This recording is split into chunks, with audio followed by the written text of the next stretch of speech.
Then Let's see. I don't know how yours is. Yours should be there. Yours should be live as well. It looks like it's there. I just gotta wait for this button. Okay, there it is. Okay, and we are live. I'm gonna record. Okay, so we are live. And so on. Oh, yep. So it just popped in on yours. Yes, something popped up, so hopefully it'll work in a minute when it goes live. Okay, yeah, no, it's good. I'm just sending some messages everywhere. And yeah, so we are live, and I'm just asking people if they can hear us. And what I'll also do is see auxiliary teams. Okay, teams should be. I'm gonna play a video just see where does the sound come from. But okay, yeah. So that's the thing. Okay, so I gotta do this. Yeah. So basically, okay, it should be fine. All right. I think it's pretty good to go, and yeah, I just want to see who else is in the show. Okay, there's 3 people in my stream right now. It's like a. All right. I think I got it. I just need to edit it on my end. Yeah, yeah, no worries. Just yeah, I don't know why it doesn't show up before or well, actually, yeah. Yeah, I'm not sure how it works. Okay, so Rotary Matrix, epic stuff there. Okay, is in the show, and you can hear us fine, and that's good. All right. Yeah, so it's working. Just give me a few minutes to share the link and set it up on my end. It didn't give me a title, so I have to add the title and description, all that. So Yeah. just bear with me. Yeah, yeah. I don't know why it does that. Yeah. It's just Yeah, no worries. Okay, so he's setting it up, and I'll open up the notes here, and yeah, it's gonna be some epic stuff. He's gonna go live demonstrations of some pretty epic stuff, and I also want to ask like Rock AI to see what is actually happening, like in terms of is this actually new science? Okay, guess sounds all good too. Okay, Raider Matrix epic stuff. Because and then here's. Okay, so we have I got a person saying messaging me on X saying, "You know the Earth is flat. You're very smart. Why must you deny?" Are you kidding? Like is this guy real? He might be just trolling you. Yeah, I cannot believe this. It's like I cannot believe it. There's in this day and age people still believe in flat Earth. Unbelievable. It's it's just unbelievable. And it's like, and it's I like, know, yeah, I know. yeah, but it's also like it's kind of silly. yeah, but it also joining like a stream that's not about flat Earth. Like, what is the guy doing? Like, I don't like it's just disrespectful. Like, even if you believe in flat Earth, keep it to yourself or keep it for another stream. Like, no, this isn't about flat Earth. Yeah, no, I'm just gonna say this right here though. If you believe the Earth is flat, then why is every other celestial body in the universe round? So just think Yeah. about that. Yeah, definitely. And okay, so Mystic Bazaar is in the show. Hello there. Okay, epic stuff. Yes, yeah. That's I actually had a good. I'll show you the one I had a good. My first flat Earth live stream. Flat Earth live stream. I did a debunking flat Earth. And here's the thumbnail. Check out the thumbnail. This is the thumbnail I made for the live stream. There's everything's round. There's okay, you're muted. You're muted. Okay, what's up, Matt in chat? WrestleMania. Yeah, I'm gonna give me a second. I'll be right back. I'm putting on my bigger screen so I can see it. Yeah, no worries, no worries. Okay, so he's got multiple screens. All right, guys, he's gonna go over some experiments, and we'll see what happens. All right. And then yeah, so I had a comment right here for those just popping in. So this guy, are you kidding? He's a follower on X, but it's like. And he's saying, you know the Earth is flat. You're very smart. Why do you deny? I'm like, Earth is not flat. And also, I wouldn't I wouldn't retweet Glenn Greenwald, Noam Chomsky. They're all the control opposite and disinfo. It's just like I don't more of those. But anyways, it's are you and also yeah for the flat Earth stuff, it's so unbelievably easy. So here's a good one here. So this photo I took right here. I took right here, and then this is how it looks like the bright side of the moon is literally pointing downwards. In other words, the Earth is below the horizon. In other words, Earth is round. Because this will happen anywhere in the world. So it's not going over a cliff or anything. And I put this before as well. Oh, I was gonna go right here. Yeah, I was talking about the flat Earth. This part. This is a photo I took of the moon a few days ago. See this right here? Nice. Yeah, but like notice I how love the moon. Yeah, the moon is so mysterious. Yeah, but notice how the bright side is pointing downwards. Can you see this? Yes. Yeah, so if it's pointing downwards, in other words, the sun is below the horizon. Do you get it? So the sun is below. Huh. So in other words, the Earth is round. Right. No. That makes sense. I never thought about it like that. Yeah, there's another photo I took right here. And here's the light rays from here. This was it wasn't as low, but wherever the sun is, it follows it. So especially if you're in like right now, it's a where the sun is like much different location because it's like winter time. It's like you'll literally have and I've seen it before. I'll take a photo next time it happens. Like literally perfectly flat. I mean like low, like pointing downwards. This is pointing at an angle. Yeah, so in other words, it's below, and in other words, the Earth is round. Yeah, so anyways, that's that. And then I'll go back to the other one, flat Earth one, because you said you didn't see it before, live stream. This is my first live stream. Yeah, no, just show me a couple things, because I'm going to be setting up a few things in the background and talking to you at the same time. Yeah, this is a photo, because you've said that everything's round. So this is the thumbnail I made. Yes. Oh, I like that. That's funny. But that's how I imagine, like you have to picture the universe if you believe that, right? Or they say that these are just lights, and basically you're in a dome, and so on. So I think this is a M13 hand sign. I think it's kind of like M13. Oh no, I don't have that anymore. Yeah, this one right here. I think they kind of think it's like a dome. This is from the person. I forgot what it's called. Yeah. For all the bullshit that NASA gives us, they actually do some really great work in probing different, like planets and stuff. So, I think it's a dangerous game to just like ignore everything. Yeah. I think it's more nuanced than that, and you have to, kind of look at everything. Individually, No, so yeah, you're absolutely right. Yeah, and the other part is like I think people give NASA a bit too much credit, because like if they're able to fake millions and thousands of photos, live streams, because they have live streams on the ISS, and like constantly every single second of every single day they're doing like thousands of fakes. That's like, please, I don't have time for that. And then yeah, I think there was another thing I wanted to show before we get back on topic. This is Earth, no, moon and sun. So you know how you could see the moon in the daylight? Mm-hmm. Have you ever seen the sun at nighttime? All right. Well, that's an interesting question. I haven't actually thought of that, but no, I haven't personally. But is it possible? No, you can't see you can't see the sun at nighttime.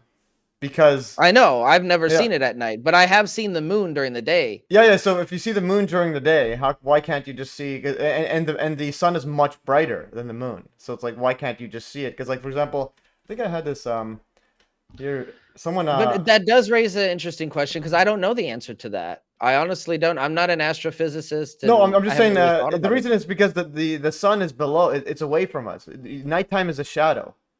So you can't see the sun in the shadow. No, that's right. Yeah, that's but so here is a sun moon. This is a let's see, not that deep. Let's go not that deep. This is a guy I was arguing with. Well, not really arguing. I was just like laughing at him. Okay, this one right here. So this was because I've made a post before, and this is, where did the post go? Okay, this is the opposite. Okay, this is no. right now that I think about it, you can see reflections of the sun and the moon during night. So yeah, you can see the sun at night. No, technically, I'm saying, the reflections of the moon. Oh no, yeah, that's off the moon. Yeah, but so then this but you're saying if you were to see sun at night, it would it would make the nighttime irrelevant, because it would be sun time, or it would be daytime. Yeah, so like this was a post. This is a pretty good X account called Fighting Stupidity. No, at Nonstop Flat. So Flat Earth is that. So like if you can see, like here's the flat Earth model typically, like, and nobody has an actual flat Earth model. They just say flat Earth. They don't actually have a model. Right. So if you have No, the see, I did. yeah, if you I have the don't know. moon, I've never thought about any of this. yeah, so if you have the moon there, right? Like this, let's say if it's flat, you're gonna have them on the same like plane around there. Like it's like it's not gonna be below it. So let's say it's over here. Yeah. So in other words, if you could see, yeah. So if anyone ever seen the sun in the dead of night, so like, because the sun is right there. Why can't you see it from the dark side? Like, Right. anyways, we can go. It's Well, no, it makes sense when you start thinking about it and visualizing. yeah, and But then it's just like on the surface of it, I always found the flat Earth theory so it ridiculous. is. I never really thought about it like that. So, Yeah, and but again, yeah, this is it's another one. Like some tall buildings and also like mountains, when there's like during the sunrise, if there's a clouds mm, are nearby, you can see the shadow of the actual mountain below the right, clouds. right, right. So in other words, the sun is below the horizon. All right, and this happens everywhere in the world. So in other words, it's a giant round thingy. Anyways, all right, so let's go. Let me know when you're done setting up, and we can go through. Yeah, so he's gonna go over some experiments and so on. I can actually play. Should I play some of the experiment that you did? This one here with the Yeah, thumbnail. you can go ahead and Eh, play some videos. I have to put some batteries, new okay. batteries in these multimeters, and I got some sensors and equipment that I need to put batteries in. So I'm just going to be doing that in the background and hooking everything up. You guys can see it, and then when we get to do the experiment, I'll have the secondary camera on my phone, so you'll get a zoomed in, like a close up of everything, and get to ask questions and see what's going on at a little better. Mm-hmm. Okay, yeah, sounds good. Yeah, so I have some peeps. Sitting up, so there are not the sophisticated anti-flat Earth arguments. It's like it's complete and utter nonsense. Oh, Gonzo Johnny, dissing flat Earth does not score any points. I literally don't care. I'm at the point where it's like if you're flat Earth, just please leave. Like I don't even care. Yeah, because here we're actually trying to make some change. Okay, if you leave. Oh my goodness, unbelievable. Anyways, I have it's like. It's like yeah. Anyways, yeah. So here's the video here. So I might do it, but the thing is, it's like the flat Earth people. It's like they want you to do more flat Earth videos, but it's like I might do it, I might not. It's just it's a complete and utter like it's in I think every single like the inch of it is just nonsense. So on. But anyways, so this is the I'm gonna ask Grok AI once we show this. As I made this thumbnail here, so here's the power to 37.3 watts, and I was asking the 65.7, that's volt amps. I'll ask him when he's ready. I asked Rock about that. It was interesting. And then it goes to 12.6 watts right here. Yes, so the amount of power, wattage wise, Yeah, that is required for the whole system went down. The input power for yeah. the power supply. And can you explain this? Yeah, the 65.7 VA. That's the something like volt amps or something. This figure. Honestly, I'm not sure what that rating is. Because 65, it might be the voltage. I had asked Look, that. yeah, Google it, because there's a couple of settings on that Wattman I'm not familiar with.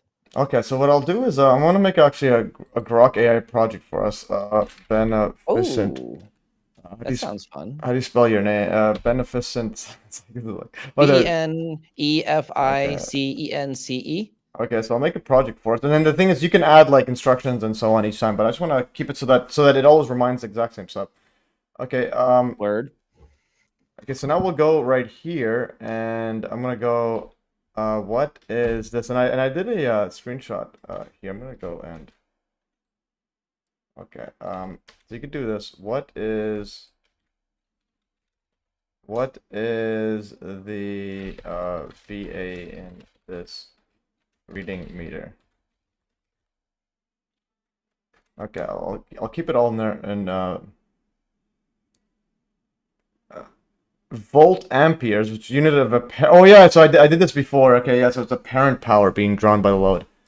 Is the real power, which is actual. Yeah, so it's the apparent power. Yeah, so So apparent power versus real power. Yeah. So basically, because it's the AC setup thing. I actually did a search before. on this. So, and again, it depends on the load factor. The load factor is a power. Yeah, and it tells you the load factor. So the load factor is 0.56 power factor because Oh, and you divide those to get the power factor. yeah.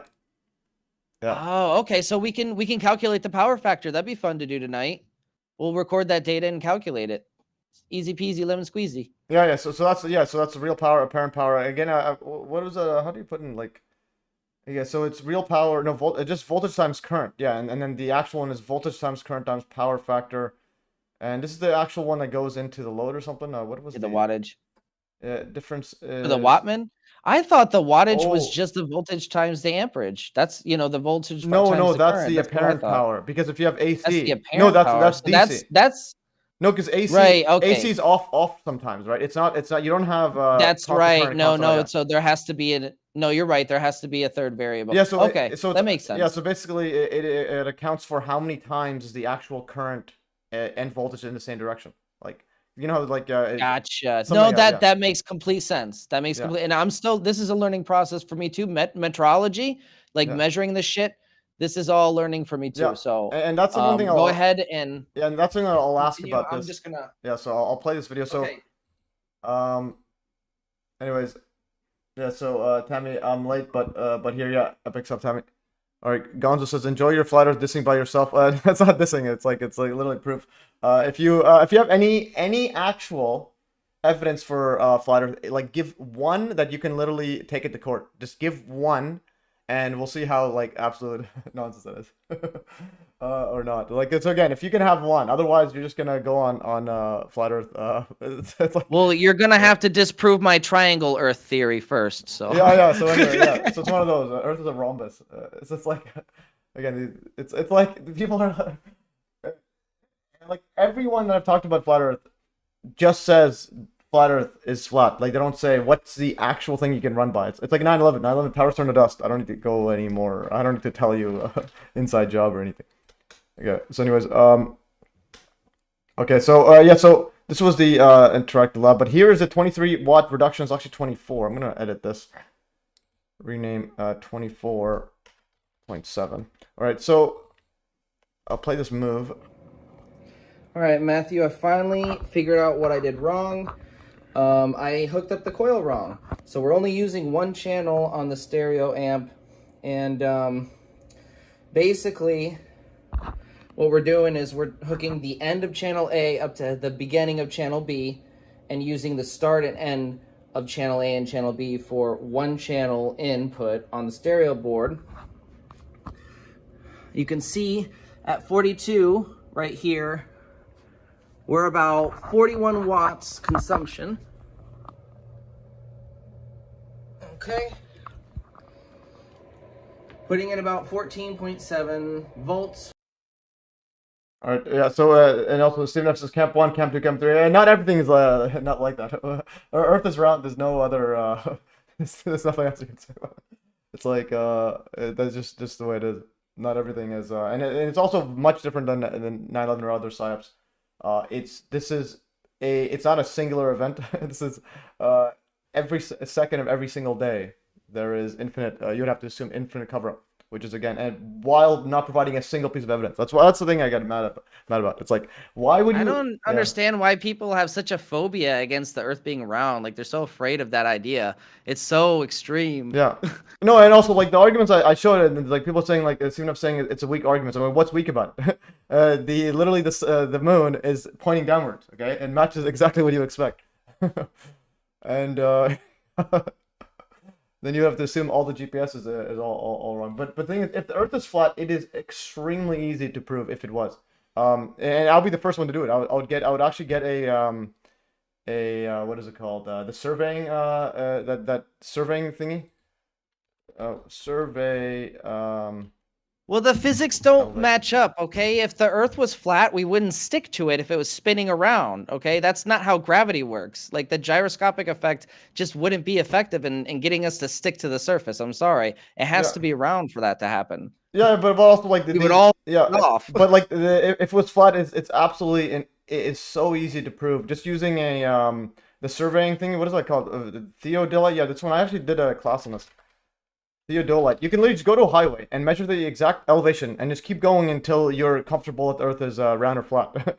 And this is, you can literally just use this. Go like a few hundred meters each at a time, and measure exact same elevation, and then after literally go there, do a whole day, and after like a few hours, and you realize, okay, yeah, it's Earth is curved. Like there's no.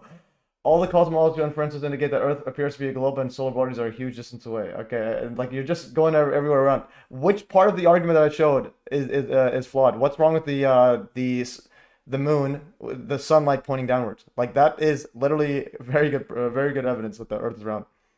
Like that is that that looks up cosmological whatever. You're just jumping to another. Honestly, that's the best evidence I've seen so far, because that's something you can say, hey, we know how light behaves, and it's behaving like this on the moon, so you can use that observation to infer the details. Yeah, and also the moon is upside down in Australia, because it's like you only see one face, so it's upside down. Moon on the southern hemisphere, the people actually see the moon upside down.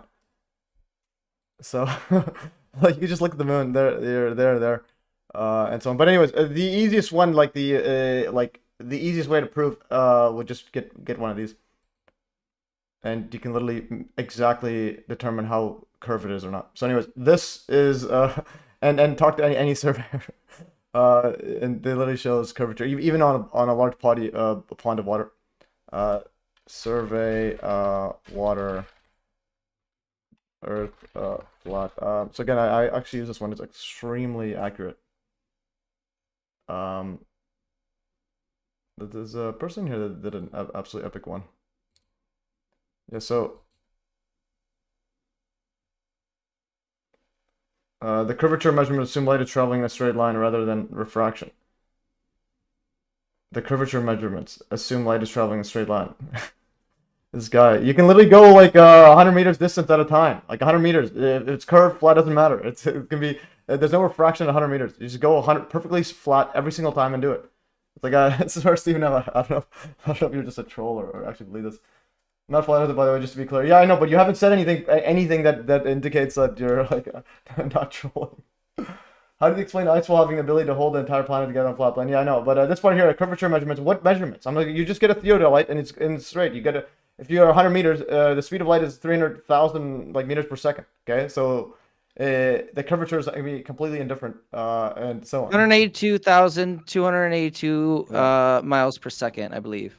Yes. How theodolite works. Surveying works. Why doesn't it just show me good images? And you can literally just go and measure, and the thing is you can correct yourself by going back in a circle. So what they do is they would measure the elevation based on a reference point, and then just go the whole place, and then you go all the way back to where you started, and then you can calculate the error, because if there should be exactly the same elevation when you ended up with. So again, and you can go small distances. Small distances means you can rule out refraction mumbo jumbos. So you don't need to care about refraction. And you can, but the longer ones actually account for it. Like in these ones they actually account for the curvature of the Earth as well. They literally have, these have built in corrections for the Earth's curvature for like when you do highways and so on. So it's like, it's just too, I just want to get the surveying thingy. Why doesn't it just show it? I think okay. How land survey works. I cannot believe, yeah, so it's something like this. You would go there, and then you can measure the height, and then go backwards, and so on.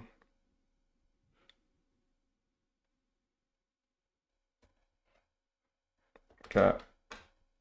Yeah, so anyways, you can go to people to measure, keep going. You can literally measure incremental elevation changes, and you can again go over a highway, and you can go around the whole Earth and prove that the whole Earth is round.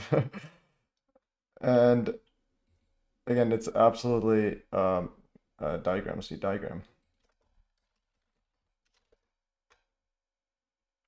Surveying for dummies. This should be there was one before, but anyways, enough of this. And yeah, so anyways, so I'll go back to this one right here. because there's power factor. We'll play this video anyways. Guys, if you have any actual stuff of flat Earth, like actual reasonable thingy that we can look up, say it. Otherwise, please don't say it. Again, these are Euclidean assumptions. Okay, you're just Stephen, please. You're just talking complete nonsense.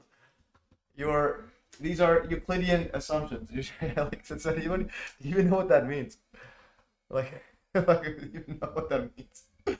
Okay. Anyways, like I said, if you have anything reasonable, please say it. Otherwise, like, what are you even doing? These are Euclidean assumptions. Okay, you just said a nonsense statement. All right. Anyways, please speak to me like English or something. Anyways, let's play this. 1.9 amps. Okay, so here is the right here. So this setup, but the question is, whereas we have strange phenomena like the selenation. It's like, everyone just saying stuff. It's like, please, what is wrong with the surveying one? If you have anything wrong with it, let me know. The surveying one is obvious. It's like literally, it's like you're holding a rock in your hand. It's a rock. That's it. There's no questions. You're not saying, oh, maybe it's a hologram. Anyways, so please, Stephen F, stop trolling. Yes. Okay.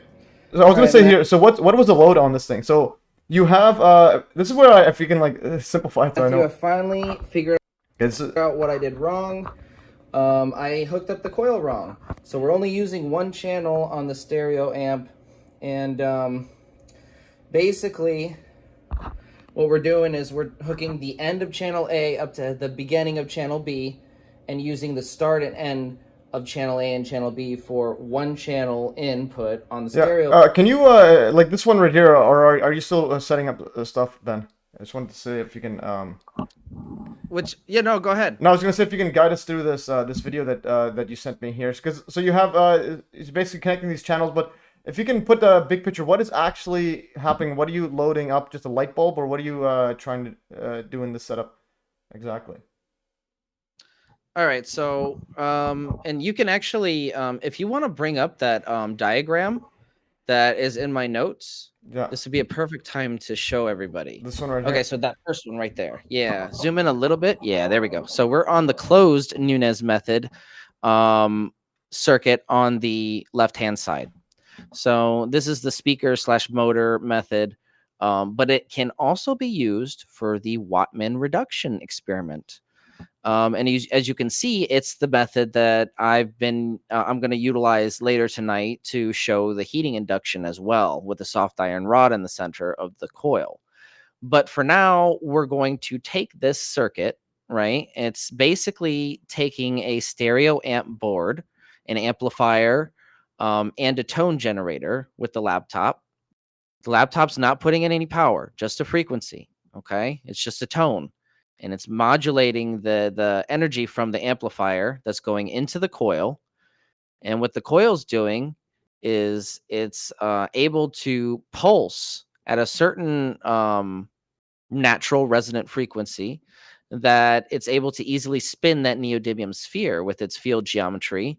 And if we up the voltage enough, we should be able to pick up a monopole. I'll test that as well. I was struggling to pick it up, but I have a couple of ideas how we can do it with this small board.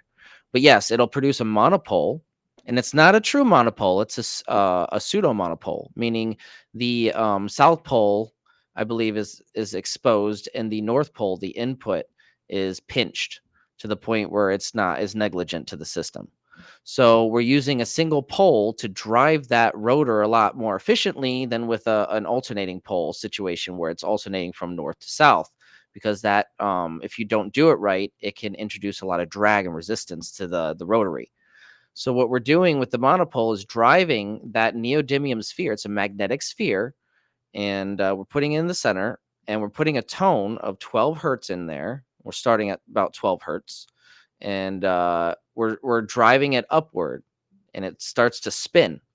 And that spinning motion generates electricity that is in turn sent back into the system.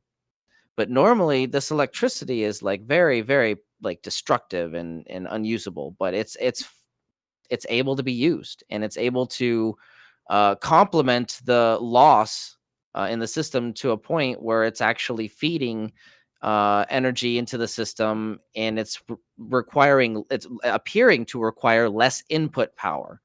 So imagine pouring water into a bucket. you know, you're trying to get it to the top, someone else comes in and just fucking dumps a bunch of water in from a different location. You know, that's kind of what's going on. At least that's what it appears to be, with the numbers and the Wattman experiment. And, you know, I'm glad that I'm have you here with me to point out, you know, the different things that I didn't notice, like the VA. That is important if you want to calculate the actual power factor. And we can easily do that tonight. And I'm really excited. You know, that's really cool. Yeah, so yeah, just to wrap my head around. So basically, from this call, this one here, is it the closed one you said?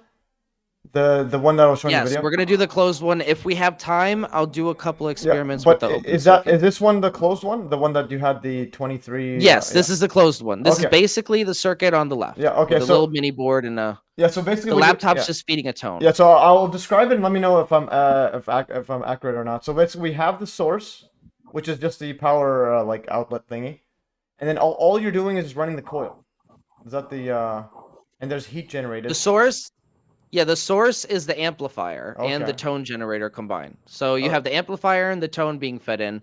That's the source. Okay, so what Yeah, about you have the see power the right socket? and the left channel. So where would the power socket be connected to the source? Where would the power socket? Yes, the power supply isn't, it's included in the source. So Okay, yeah, that's kinda it's what I not meant, really display. Yeah, Yeah, so everything, yeah, everything that we just discussed, the power supply, the tone generator, and the amplifier, that's all the source material there. Okay, yeah, so And that's you're source, just connecting the coil up to the amplifier though. So see the right and the left okay. channel. Yeah. So the Yeah. coil goes to the amplifier, and then the tone Yes. generator.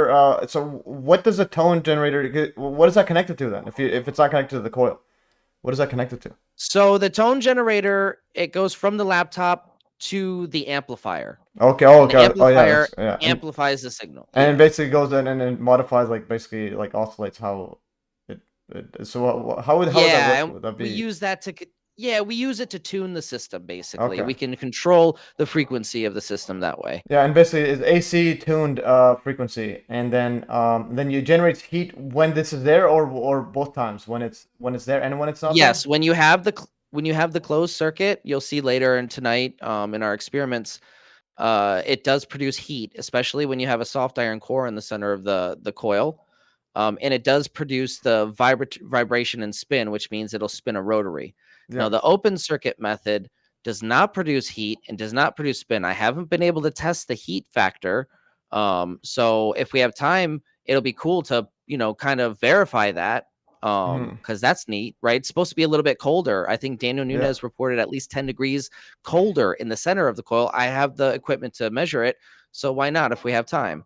And But then yeah. and then would this be sending off radio waves, or what kind of waves it looks like? Oh, HV is high voltage. Okay. So that's the dangerous part here.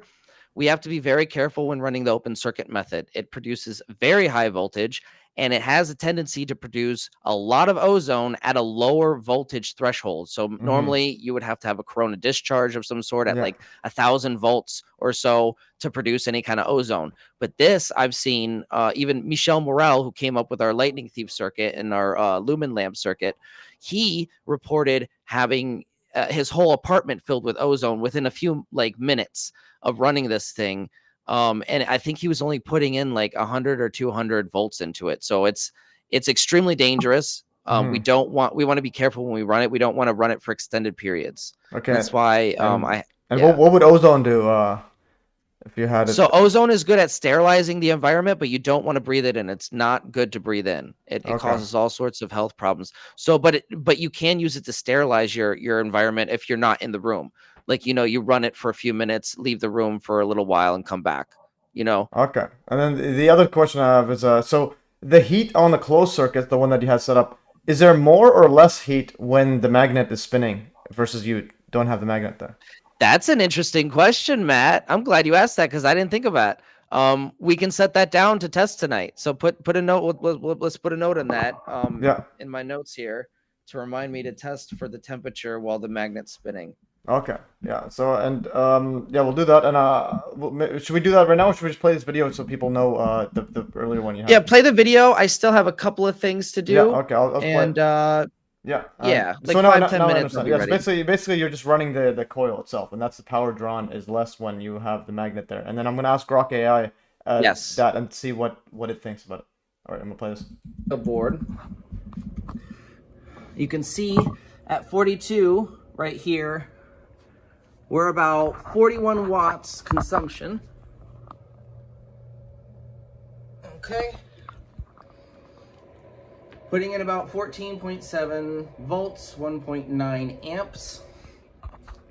Okay, this is a question actually I have before he just left. Okay, this is 41 watt power that's being taken. Yeah, this question here. So you were taking 41 watts right here. This is from the outlet, and then the question is, what's the other reading that you're having right here?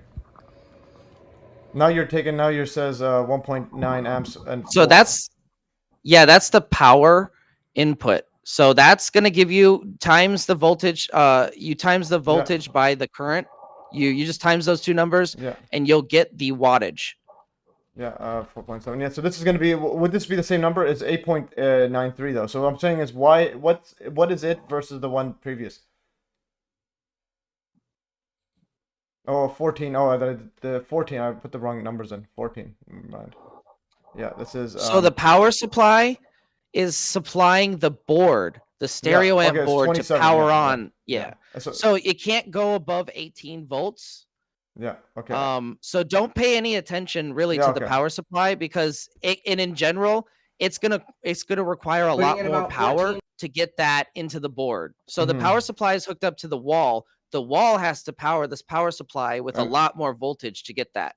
So, okay, and this is the power supply right here. So basically, that's it. I mean, it's interesting. It's good to pay attention to that because we see the current going up, but it's basically when we're taking our power factor readings, that voltage there is kind of irrelevant. That's just for the stereo board, really.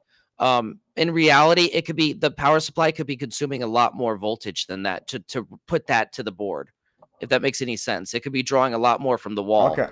So this is what you're actually, I just wanted to like get all the connections because again this is like I'm just no, it's good. We have to explain all this because it has to be broken down and simplified so everybody can understand. This is the power supply. It's hooked up to the wall. The wall is drawing a lot more, or the wall is putting out a lot more power than the power supply is putting out to the board. Yeah. Okay. Yeah. So it's giving a whole lot just to get to the power supply, and it's basically the losses everywhere. Exactly. It's okay, and then a lot. Right, that's all that means. Yeah. Okay. And also, Stephen F says ozone emissions are a health problem in LENR or low energy nuclear reactions. Interesting. And I'll ask. I mean, we don't know. I don't have the equipment to test if this is actually getting producing low nuclear reactions. Yeah. You know, like we have a theory that these coils could be, producing plasmoids, microscopic plasmoids to some extent. You know, we really don't know. Okay, yeah. So I'm asking Grok. So, what health hazard does the ozone have in open circuits? Ozone O3 is a highly reactive gas that can form in open electric circuits, especially during arcing, sparking, or corona discharge. Commonly in high voltage equipment, switches, motors are faulty. Yeah, this is something I gotta be careful of. Yeah, so because I had a test. Right, but you see all these. Yeah. If you ask Google AI, they would say it's a mistake of measurement or anomalies, but these aren't anomalies with the coil. It's the way the coils, it produces ozone at very low voltages compared to other coils. We really don't know why at this point. We have theories. It is able to step up voltage on a 1-to-1 coil ratio, which is unheard of. How the fuck does it do that, right? And I ran this through Google AI, and Google AI is different because it's not open-minded like the other AIs. Like, it doesn't take everything in. It only takes in peer-reviewed data, right? So Google AI was fighting me on this. And it was the only... I've used like 5-6 different AIs because I want to verify I'm seeing what I'm seeing. You know, I'm always questioning myself. Is this true? Is this really what I'm seeing? I want to make sure, right? And every other AI has been like really like open-minded and saying, yeah, this could be something. You need to explore it more. It's worth looking into. Fucking Google is just saying, oh, this is just a measurement error or some bullshit. I'm like, what the? Yeah, no, but again, that's why even with the AIs, that's why I do the project thingy, so you can actually feed in exactly what you want. So I'm gonna do this right now. I'm gonna feed in your Benefactor's Vortex coil guide, so that every feed it. Go ahead. Basically, what happens is every single time you ask it a question, it will use this as a reference. So, oh, that's so cool. Yes. So yes, please. That would be so cool. So because I mean, I eat this constantly, so I don't know if you'll have to like tell it to read it again sometimes. But Yeah, use this guide yeah, as a reference. Yeah, for all questions. Yes, but so you can tell this is instructions. tell it that I update it periodically too. So make sure it's, you know, rechecking it, not just this is where storing. that's why if you can. But the thing is, it doesn't know how to read Google Drive ones. Those are like they're closed source. Basically, if this is why I put on the Hive blockchain, I can just send a link. So this is where once we get you No, that's on this, cool. you can start editing as well, and then as opposed to doing it Yes. like so that's why you see what I do. Everything is open in here, so that if anything happens, it's still there forever. So it's like nobody can delete this. Yeah, this setup. Okay, so that's Right. that part, and so I put it in there. And, Right. Well, I mean, yeah. you know, I do have some updates on the Daniel Nunes situation. Okay. Yeah. He did start very, very lightly responding on his Instagram. Interesting. You know, after he posted that cryptic video of the Rasha headphones. Okay. And, so and I have an update on Marco Rodin. Someone commented really on my video, but he was saying I was mocking him. I wasn't mocking him in my Vortex call. I just said I like you gotta be critical of people saying that you got free energy device, but it's with some Vortex math. I'm like, you can't just say stuff. Yeah, no, it's important. Yeah, like I love Marco Rodin's work, but it's important if you make extraordinary claims that you can have some way of verifying them or backing them up, right? And he does make some unverifiable claims, and it's hard to, you know, like not ask those critical questions, you know? Yeah, definitely. Well, here's an update on him though. So this guy says he on my video from like 2020. So he says, "Why mock a person who knows nothing about who you know nothing about?" I didn't mock him. I just literally told him. He's saying you can do anti-gravity and cure cancer. I'm like, that's needs proof. All right. Anyway, so yeah, that needs proof. Yeah, exactly. I'm like, until someone provides proof, it's like, well, my charlatan sensors start thinking. So he says, right. No, but yeah. You always have to be skeptical and always be critical if you know, have some claim like that. Yeah. And to be honest, I came into this whole rodent coil situation being a diehard skeptic. I didn't think it was possible, but I was like, okay, so, but I couldn't find anybody actually replicating Daniel's work. Like everything that I looked on Etsy and everything, they were all fucking doing it wrong. And I'm like, okay, well, if nobody's actually doing it how he did it, how do we know? So I tried it, and I'm like, holy shit, this stuff is actually working. Yeah. But Daniel, he responded on his Instagram to a couple of comments, and he said that he's exclusively partnered with Rasha. Right. And it's like what I had a feeling with. I think he had a 2 or 3 year contract with Rasha. What's Rasha? What's Rasha? Rasha is a company. Okay. Elias the Cool. Shout out to Elias. He's a good friend of mine. He sent me a lot of information on Rasha and the founder of Rasha. He's kind of like a charlatan, to be honest. Okay. He's going around on his podcast making claims that Elias was telling me he's making these claims that he invented this technology. And if you go to the Rasha website, there's nowhere on the website where it mentions Daniel Nunes or his coil was invented by Daniel Nunes. Okay. It says it's his technology. It's his invention. And what's his account? What's Daniel Nunes Instagram again? Do you remember the username? I think it's the first one right there. I don't. Well, honestly, I don't know. It goes to this guy. Is this him? And this guy's doing some Illuminati hand signs. Right. No, that's not him. That's not him. Here, let me see if I can find it on my end. There's another Daniel Nunes studio. No, this guy. No, don't even worry about the Instagram. Just go to the Rasha website. Okay, but before we get to that, I want to read this on Marco Rodin's update. So he says he has been destroyed by your type of prejudice. I'm like, I did a 10-hour video, okay, on Vortex Map. Literally explaining. Dude, Marco is anything but a victim. Come on, please. The dude is like living in fortune and fame. Well, listen, get out of here. Well, he says here his early experiments with anomalies in toroidal windings led to his number theoretic. Okay, I'm not sure what that means. I've watched all his videos, and in one he does spill the beans a bit on the deeper architecture envisioned. He held back as he hoped for a big payday. I'm like. And he says something about. But he actually didn't do anything practical application wise with this technology. He had a theory, and then Randy Powell came along and challenged his theory and said, "Hey, I found new number patterns that you didn't see, Marco." They had a big falling out because of it. Marco did not like that, apparently, that Randy actually found something that was useful out of it and he didn't. I don't know. Interesting, yeah. Because and I think someone else, I think I read it wrong, but he said that he was Daniel had this. Okay, that he was homeless. Daniel had this. Okay, go on. I thought No. no, Marco has is a not nice. Okay, he's not homeless then. Okay, because I think I read it. I think I No. might have read something different. Okay. At least he shouldn't be. He's always had a nice house with a nice set of income from his lectures and stuff. He gets a lot of money from private contractors. Like he teaches people. He's always taught people. Okay. And he's infamous for saying, if you want to be a master of your technology, you come to me. I can imagine that he gets a lot of money from teaching people. Yeah, I would if I knew what he did. Yeah, I'm fucking broke. You see me? I'm living in a single bedroom apartment. Yeah, no, I know, but like, is it actually producing stuff, or is he just getting money from some black budgets?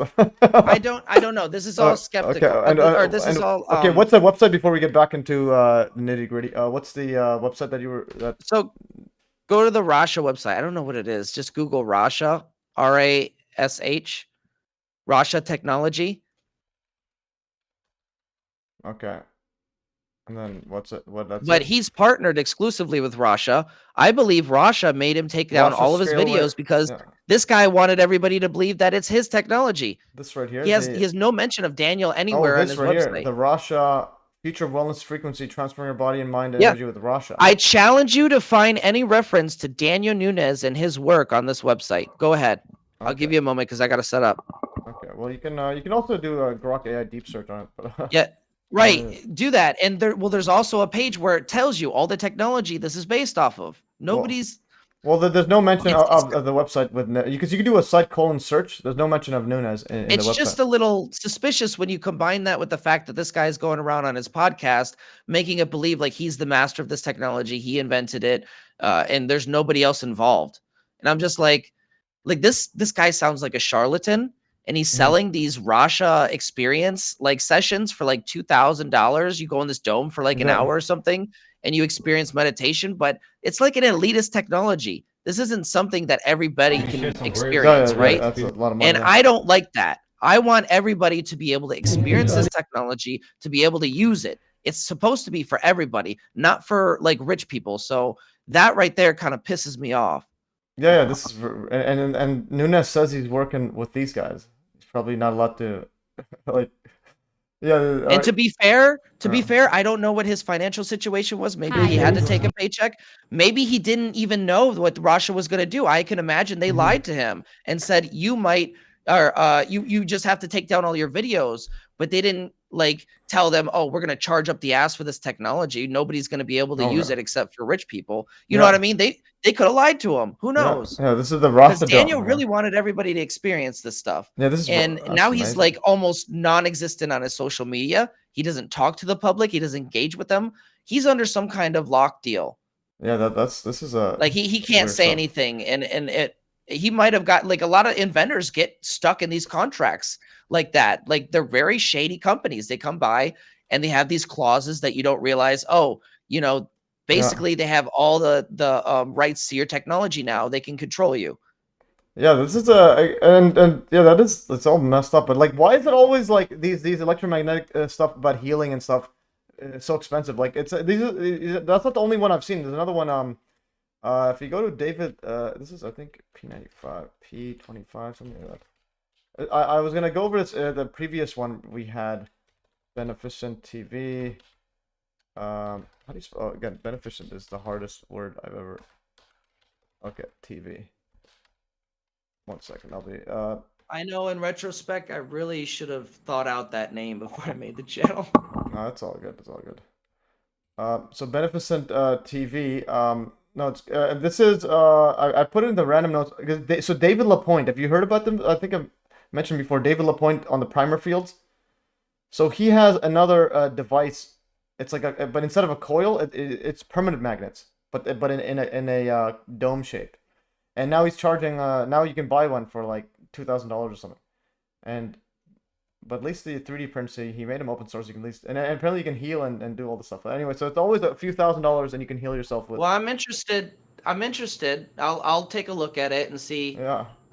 Because I'm I'm always open to the possibility that there might be healing properties to the coil. I just never found any credible evidence. And the people who selling this shit for healing on Etsy, they're not even hooked it up right. They don't even have it hooked it up right for generating 0-point energy. You have to have at least 2 counter-rotating channels of electromagnetic energy to produce a 0 point on the equatorial plane between them, right? You have to have 2 counter-rotating fields, 2 channels.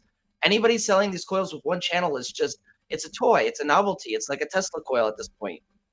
Yeah, it's interesting because David Lapointe, I'm not sure if you've ever seen his videos where he has actually electric current going through, and you can make like a little like plasma ball, like an actual plasma ball, and also like he tried to replicate.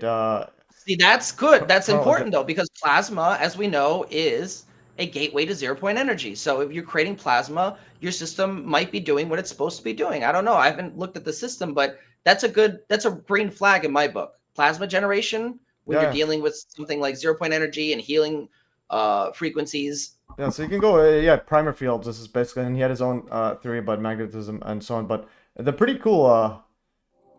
You can generate just plasma with just permanent magnets. So we have current going in, and you have permanent magnets sustaining a plasma. So not a coil, like it's actual permanent magnets in a dome shape. And you gotta get it discharged too. That's wild. It's a magnet that's generating the plasma? What the hell? Oh, well, yeah. He basically has a discharge in there, a current discharge. That's crazy. And then he has just permanent dome-shaped magnets, and then he has his theory on it, on basically coil. If you put the permanent magnets such that they're in a coil setup, and then also you can. He also shows that you can have I think these were regular balls, but then in like instead they don't stick to each other. Yeah, these are 3mm steel balls, and they all like line up together as opposed to sticking. You can see this right here. So these are permanent magnets, and then those are steel balls, not magnets. And then notice how it's like they're all separated, yet not separated. See, it's like they're not, so it's something weird going on in here. And you can also make atomic orbital setups. It's pretty cool stuff.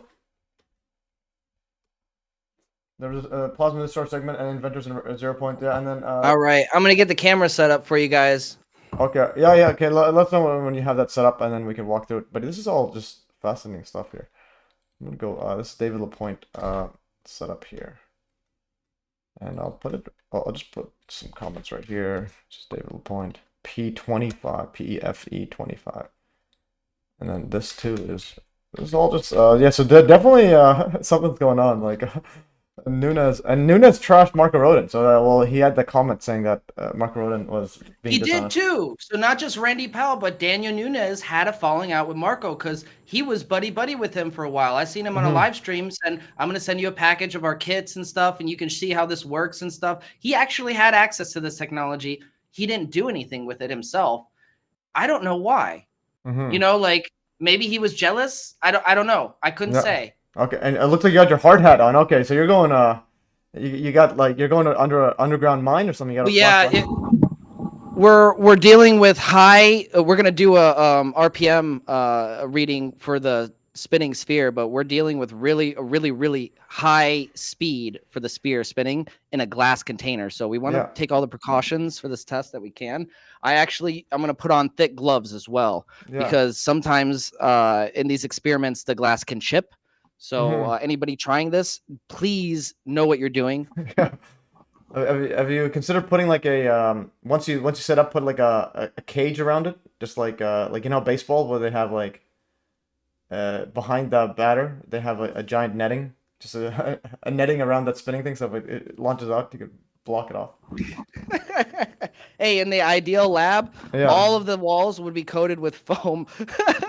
Okay, yeah, this is okay. So anyway, he's gonna go in hard, guys. So prayers up. All right. I gotta hook up the camera real quick. Give me a second.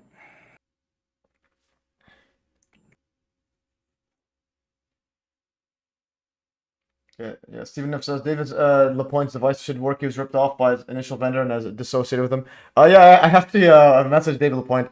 I asked him if he can send me one of those so I can do experiments and also promote his primer field device. but he said it was expensive, and the guy was whatever. He said something that he has no ability to do that. But anyways, yeah. So the vendor is that isn't legit info there. Plasma discharge motor, 80% water, entirely non-polluting. So plasma discharge motors run on 80% water and are entirely non-polluting. All right. It's making me download the app. I don't know why I can't do the through the browser, but yeah, give me a second. Mm-hmm.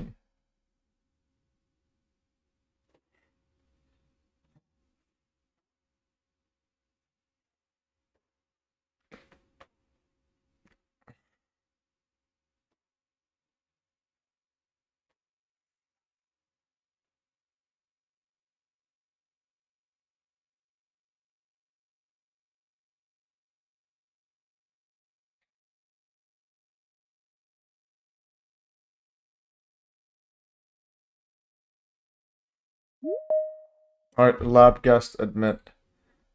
Okay, so I am admitting that. What about that? Okay, so it doesn't show any video there, but what about the camera that you have that's filming your laptop? Like, you just maybe move that over. Oh, okay. Oh, there's you. Okay, so you're going in. I'll pin this. So Got it? yeah. So which should I unpin the other one? Okay, so we have two cameras. Yeah, sideways is pretty good. Yeah, I'll unpin Sideways? this. Okay. Yeah, no, yeah, sideways good. This is pretty good. So I'll stop sharing mine so you can see how it is on the laptop. So yeah, you can see it. It's pretty cool. Yeah, so you're next level. Okay, epic stuff. Okay, so we see yeah, so we can let us know. Okay, so we have a bunch of coils. Yeah, I really want one of these coils. I want to take it to John Hudson if Nancy lets me. All right, okay, so there's the magnet there. And have you checked the polarity of it? Do you have a polarity detector? Yes, I have a polarity detector. Yeah, because I'm pretty sure it spins where the poles are on the side.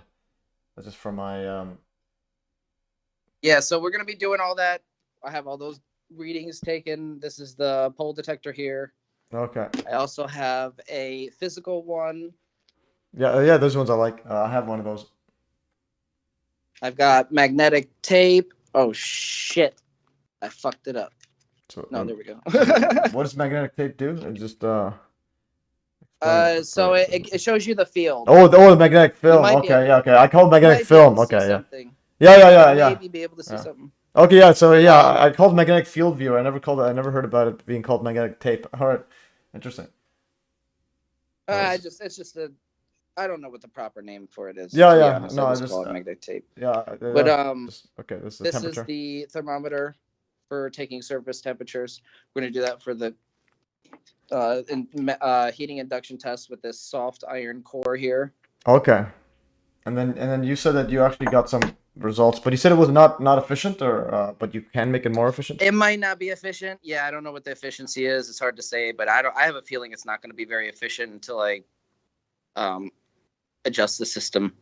Maybe Yeah. put a capacitor in there or something. Yeah, but the power reduction one is one of those where yeah, I want to put it through AI to see if there's something we're missing, because I'm like, if the power's reducing, it's getting more efficient. Yeah. But you said Yeah, but you said it can't run for too long. What's how long can you run it for before with the closed No, circuit? that's the open Okay. circuit method. This is the closed method. This doesn't produce ozone, so we're good. And you can run this Um, for as long as you and you can run it for as long as you want and no issue, or Yeah, as long as it can run for. I mean, sometimes if you have it set at a specific frequency, it will skip, and it'll stop.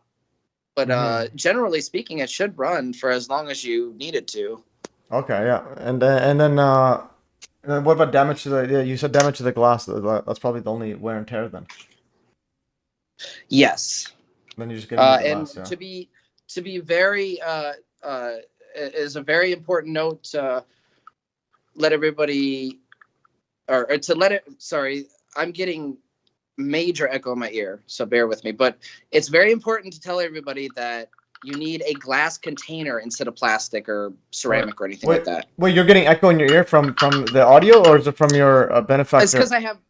You can mute the other one. You can because I have two cameras. Oh no, So but you I can. have my headphones, No, you. and the one camera I'm holding is feeding back into my ears. So Oh, just give me a second. oh no, I was gonna say you Um, can mute mute one of them. Mute your laptop or whichever no, one. don't worry about it. It's fine. I'm just gonna bear with it for a second. Yeah, good. Because the only thing I need to do is set this up. So the only thing I was really trying to explain is this glass right here on the glass container, or this glass container acts as like a amplifier to the etheric energy. For some reason, glass interacts in a different way to the aether, and that's the theory behind it. Because have you tried with plastic? Have you tried that? Yeah, compared to like plastic Well, the thing or is, plastic ceramic is or anything else. yeah, because I know plastic is it absorbs, it's like more absorbent on the vibration. It will probably absorb it. Glass is like more rigid. Ceramic, yeah, Let's set this down for a second. and it needs to be perfectly in the center there. Can you place it just like? Would it be possible to put like a flat glass and then it stands on top? So you start it out in the center, but once it's synchronized, you could take it outside, like And Jack also- Scholes showed. I haven't been able to fully synchronize it yet, but we can partially synchronize it where we can take it pretty far outside of the donut, and Okay. it'll still spin. Yeah. You just Okay. need to start it in the middle, though. Okay. Yes. So I hear an echo as well. So that's the thing. Do you want two mics on? Because you could just mute the one on your laptop. Would that be better? Yeah. Well, okay, so you can hear me right now? I can hear you. Yeah. Okay, so yeah, I'll just keep the other one muted. Well, no, I can hear you this one. Yeah. So I can hear you. Yeah. Let's see. That thing I can hear you. Rather not have double. Okay. So counter-rotating fields. Bob has been doing this recent lives on this. Tesla has a major homopolar patent based on this. Yeah. So apparently Tesla has a patent on homopolar like counter-rotating fields. So similar to this. So the counter-rotating fields is the name of the game. All right. Okay, so he's but the connected wires. Yes, Yeah, I was you saying. call that torsion physics. Torsion physics is very important. Yeah, because he was just saying, like, do you know about that? The Tesla has a patent on co-rotating homopolar mumbo jumbo. I did not know that, but he has a lot of patents that I don't know about. Yeah.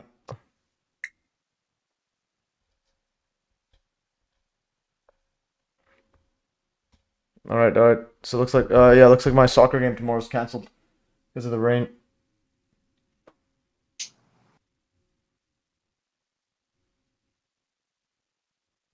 Move the laptop over here.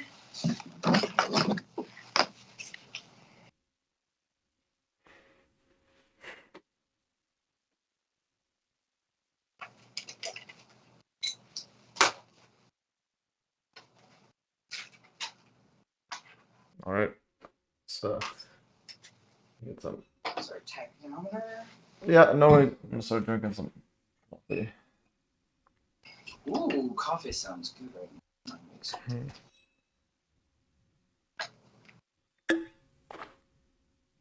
Actually, let's break this down a little bit. Yeah, this looks as well. Okay, so there's this mad scientist.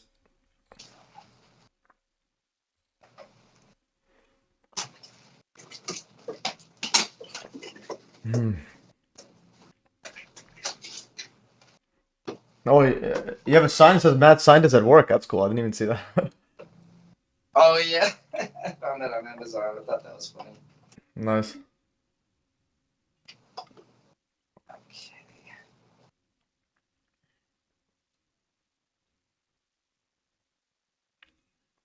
All right.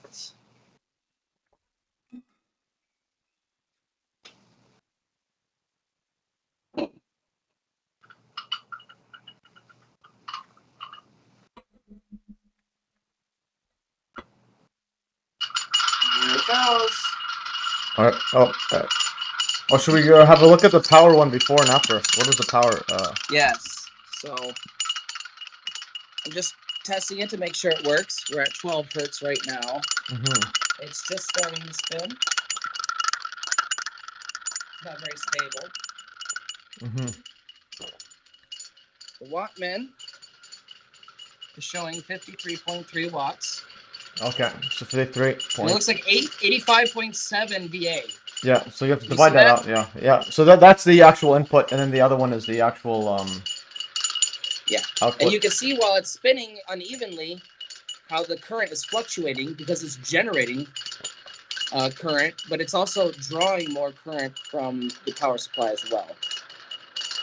Because the frequency, when you up the frequency, Okay. it ups the voltage.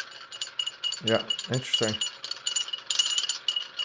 And that's yeah, that's the power supply. Okay, now you have it. So we're gonna stop the tone.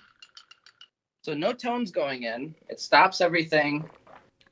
See, the current draw goes down, Okay. but also So you just stopped the tone, kind of but like idling here. oh, so yes, but like I'm trying to wrap my head around. So basically, you stop the tone, but the current's still there. So what's so there's no like there's very little power going in. Like, well, why wouldn't it just keep going high power? Or,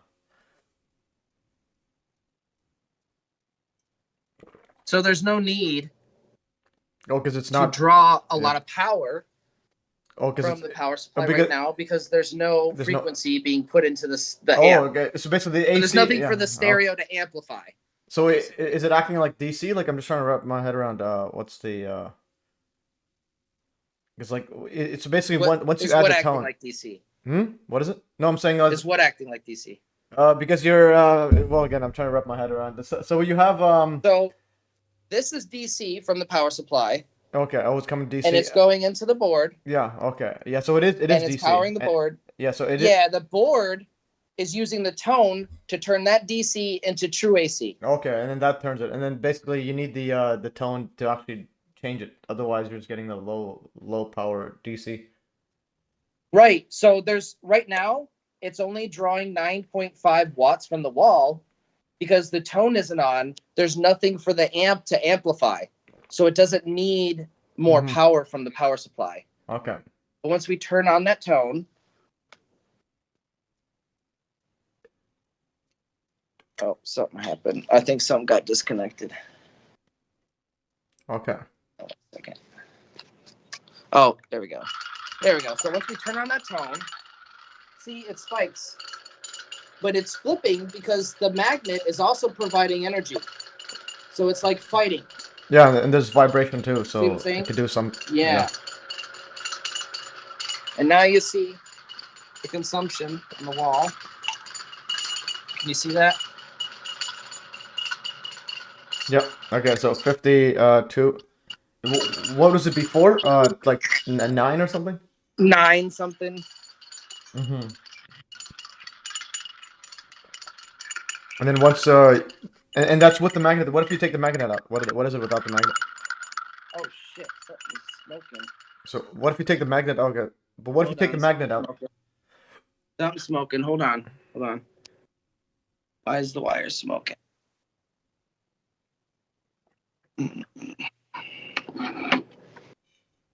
Yeah, something's getting hot. Maybe touching the plastic. That might be what happened. Sorry, I have to adjust this. I don't want a fire in the lab. Yeah.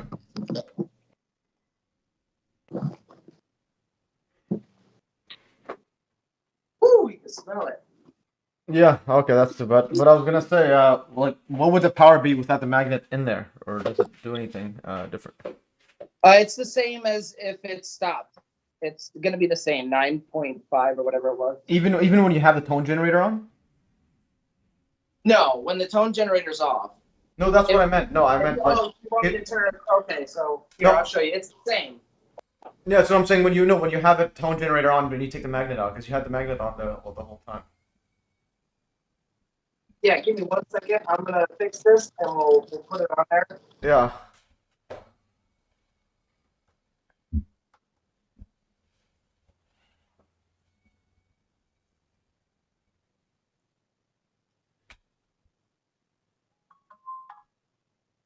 Just gonna turn this down maybe a little bit.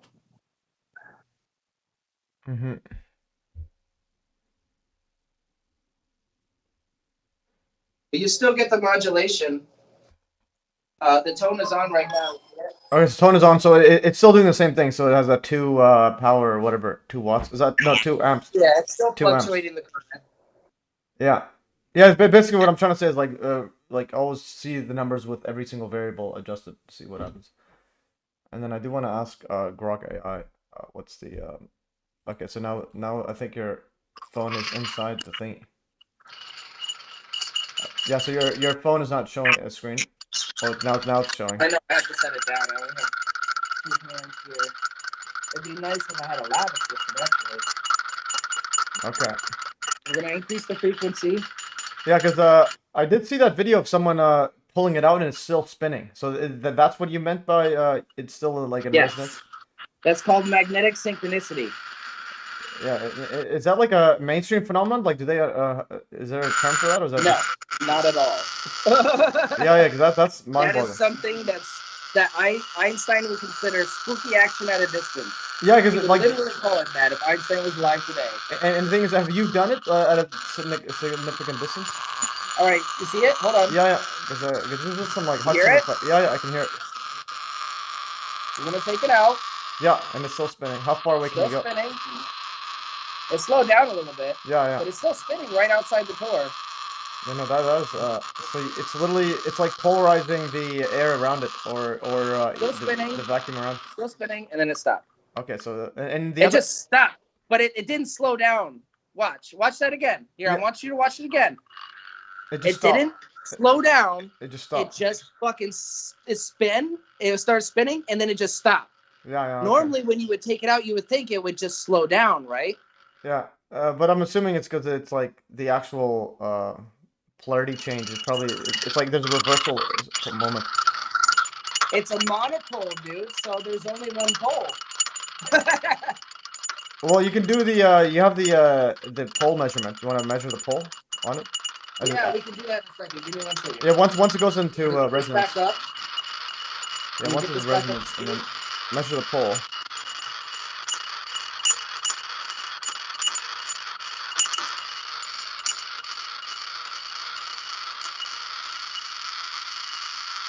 Make it faster. All right. Now we're gonna take it out. And also check the polarity. Where's the pole?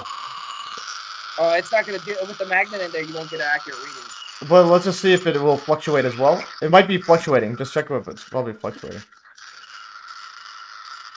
Let's see, like that thingy. That other one, the one that that physical one, the physical magnet. I was saying the physical magnet. This is changing.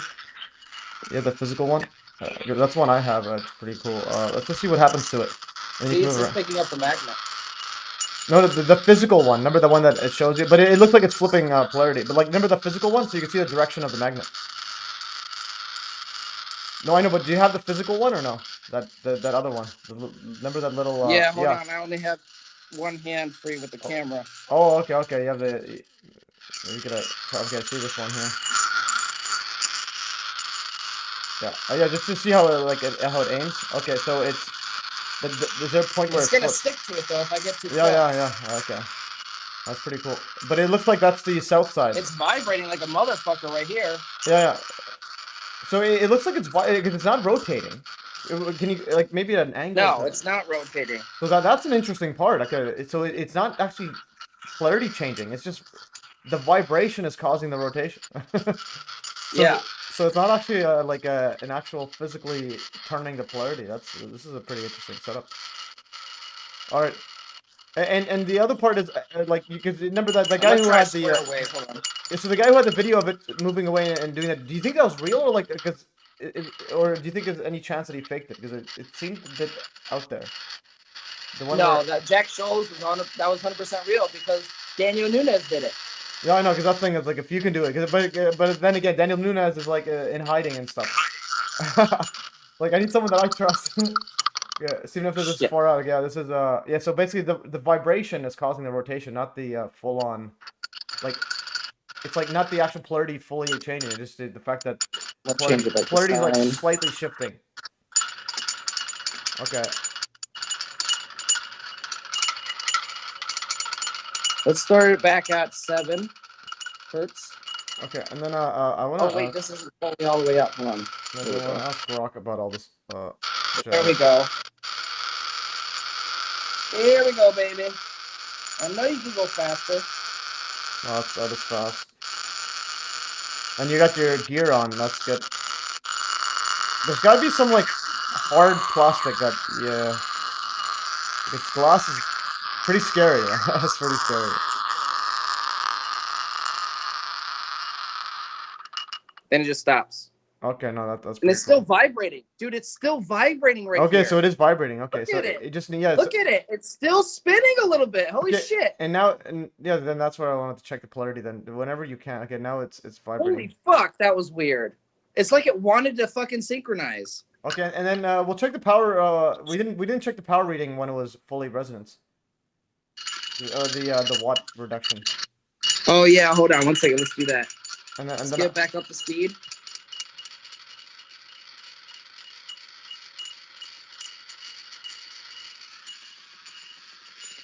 okay, and then you get it to 93 hertz, so cycles per second on that tone.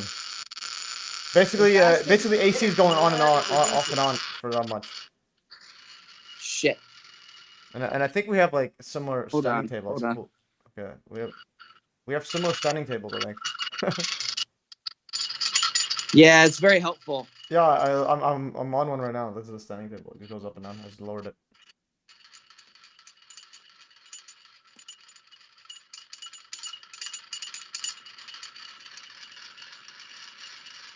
Yeah, so once you have it, and then we just want to check the power reduction. It's really hard to do. Hold on. Yeah.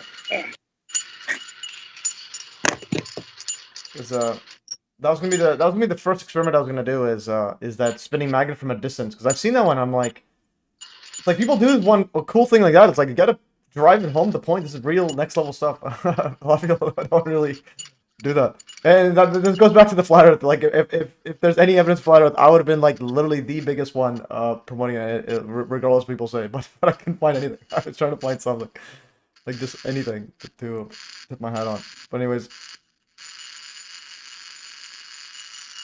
Okay, we're 108 hertz. Let's check the Wattman. See, the current went down, the current draw. Yeah, so current goes way down. Yep. Yeah, because 13 or 14. Yeah, so we got to 13. And it was before. What was that? 59 or something? Let's take it out and see. Still spinning. Still Holy. Still spinning. Oh no. Okay. Still vibrating. No, but you know where it's still spinning? It tried to like stay where it was still spinning at a 49. Okay, so we're getting over 30ish. Yeah, 35, I think. Well, I'm gonna turn it off and cool down the system for a minute, and we'll talk for a few minutes while the system cools down. Okay, no, that's cool. And now we could ask Rock and see what possible explanations mainstream or even, but it's probably some unmainstream setup there. Okay, I'm gonna go to have that there. Okay, I'll show your setup here. Yeah, so there it is. There's his lab. You're literally like a mad scientist. All right. So yeah, so guys, those in the chat here, we literally have a mad scientist doing mad science. I think that would have been a cool name too. So Beneficence TV is pretty cool, but mad science is pretty cool. All right. I do like that name. I regret maybe I should have named the channel that. No, it's all good. Beneficence, but the thing is, mad science. There's probably a whole bunch of other people. But Beneficence, it's good. It helps me work in my French, whatever language. It helps me pronounce words. It's good. Okay. I'm gonna pin this. So I'll share my screen again with you, and so we could do this in there. Yeah. So let's say I'm gonna set your input here. Flow speaker. Whoops. I'm gonna do a screen grab here. Okay. Screen grab. I'm gonna grab this speaker motor. Okay. And this is such a cool setup. This guy's coils. I need to like. Actually, I'll if I get rich, I'll hire you as to make a bunch of coils for me. And I think we definitely need to sell coils. I would definitely do that. Yeah, because people are this like these guys are selling like $2,000 like experiences and all this. I'm like, we could probably sell decent like Yeah, dude. for everybody. Like not because these guys are again. You are right about the elitist part. You can have a successful business and earn a decent income, and not fucking have to like cut out most of the population. You know, you can make your shit affordable and still make money. You know what I mean? And Yeah. open source It's a it. different You know why? Yeah. It's under my impression that open sourcing this technology, I Yeah. come out with it, and then somebody else comes out with it, and all of a sudden we're getting promotion more because we have two people on the market that nobody's looking at, right? It Mhm. puts more eyes on this technology, and Yeah. it inspires people to make better versions of it, which is what we want. No, definitely, but I also think that there's also some like secret society reasons for them to not to let us know. Because Man, this is if they a don't want this shit out, too fucking bad. I'm sorry. The cat's out of the Yeah. bag now. All you can do is whine Yeah. and bitch about it and prepare for change because nothing stays the same. Okay. There's only one constant variable in this universe is everything changes. Yeah, definitely. Nothing Yeah. stays stagnant. You know what I mean? Yeah. But hopefully it changes for the better. That's where we're here. Okay, so Yes, I'm gonna- exactly. Let's pray that it's for the better. Yeah. So I'm gonna say here's a circuit of a like what is it? Dual counter rotating electromagnetic AC coil setup. Or a vortex coil Does setup. anybody have any questions from chat? I'm gonna check my chat in a Yeah. minute, but Oh, does I- anybody have any questions from your chat? No, anybody have questions? Absolutely, Secret Society hold us on us. I'm gonna go to yours actually. Maybe I could even have it open up as well, so you don't need to open up as well. Okay, there's yours. You have Oh, absolutely nice, Secret thank Society you. hold. So I can open up. Okay, no, you have no chat unless I just showed up late. See how this is pop out chat. I'll have yours open. Okay, so I have yours is opened. No So I have this one's yours. Okay, so there's no chat there, and I'll gradually show it as we get through. Actually, I'll just keep it like this. All right, yeah. So I'll keep it like that. Yeah. No questions? I am really disappointed. No, but it's all right. I'm asking Grok right now because again, it's like Grok is like next level. No, So- it's okay. You're asking the most important questions, to be Yeah. honest. So I'm saying here's the circuit of a dual counter-rotating electromagnetic AC vortex coil cell. Let me know if it's a description is all right now. And then when and then hooked up to an amplifier. And hooked up to an amplifier, which is hooked up to a tone generator and the power cord. You and know the what? Power supply and the power cord. What Daniel Nunes was trying to show with this is that you don't need some kind of expensive, like a waveform generator and an expensive, like setup. You can just use a cheap stereo amp. You know what I mean? And to be honest, I don't need to use this power supply. Okay. I forgot where I put the fucking wall socket thing for it. You know, I could easily hook it up to the wall without the power supply. You know what I mean? Okay. I'm gonna say the power wattage the power consumption is I'm just gonna give a round number. So let's say it goes from 40. Yeah, let's say it is 40 watts when there is no magnet. When there is no magnet in the it's 40 watts. When it is running at let's say 93 hertz.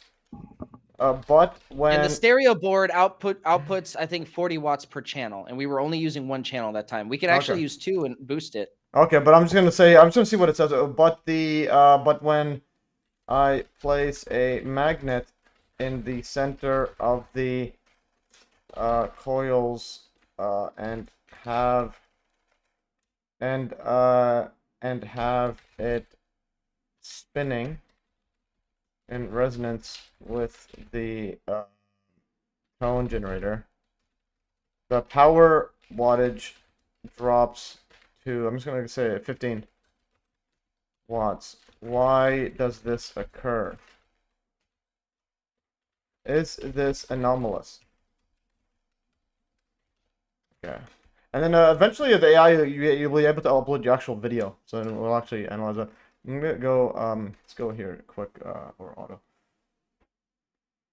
Okay, short answer, not anomalous. It's saying the 25-watt short is classic electromagnetic resonance plus back EMF. It's literally telling, oh, but that's literally, but it has your guide there.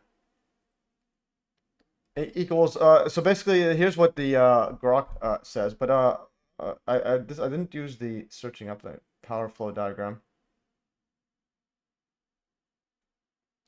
Expected. So apparently this is expected in physics. So this is the thing we need to efficiency of mechanical. Okay, so this is the efficiency growing up. I'm gonna go back. That's what I'm trying to tell people. This fucking this free energy shit, it's not violating any laws of physics that we know about even. You know, Yeah. like there might be separate laws that we don't know about. Yeah, but it's saying that the certain energy's systems conserved. apply. Yeah. Yeah, it's not breaking any known laws of physics, right? It's using the back EMF like I thought. No, it is. No, but well, things I have your instructions in there, but it's saying it's not free energy. Energy is conserved. No output is less than input. So it's saying. Oh, but yeah, it's right now the efficiency of the system. It's not outputting to a load, so it's not Okay. going to be very efficient. You know, to begin with. Well, that's it's more to demonstrate. Yeah. It's more to demonstrate efficient back EMF capture and how it can be used to reduce the input power of a system. You know. Mm-hmm. Yeah, and the other part Like is Daniel Nunes. That's what Daniel Nunes used this experiment. He didn't call it the Wattman reduction, but this is essentially what he. Oh, is everything okay Oh back no, there? I had the bottles there just fell. They were closed. It's just Oh my boy. no, it was my coffee mug. It just but no, but it was empty. It's all empty. Oh, okay. No, it's fine. I accidentally kicked it. It was on the ground. I accidentally kicked it. Just nothing happened. No, nothing happened. This is just okay. This thing just Sorry.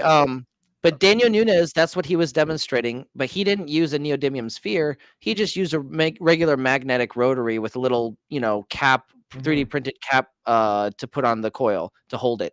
Okay. And he got 1 watt reduction. And he was using it to demonstrate, hey, this can be used for something. And now I've kind of like fine-tuned that process and demonstrated I think it can actually be used for a lot more, in terms of reducing that input power. We just don't know how to use it in a practical setting, right? We don't know how to apply this to a practical application of some sort yet, but there are some theories. And supposedly I'm trying to work on a secondary coil, just a regular coil, but I don't have the material, the ferrite core. I need to get a ferrite core secondary coil because supposedly this will also output wireless energy to be picked up as well. I'm just not seeing it because I don't have a secondary coil. Okay. I could try to use another rodent coil when I have this one hooked up. So I have this one right here. I haven't had time to sit down and finish it, but so there's definitely things that we can do with this. This is just the tip of the iceberg. No, definitely. I'm just trying to wrap my head around just the mainstream reasons of this, and also the other part. We're gonna read the Grok AI setup here.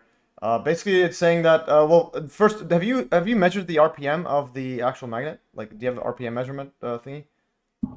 Yeah, it can vary depending on how good you have it tuned. Yeah, because it says how fast you can get it spinning, but it spins really fucking fast. Yeah, because really fucking fast. Yeah, Grok says pro tip: measure back EMF. Use oscilloscope across coil with magnet spinning.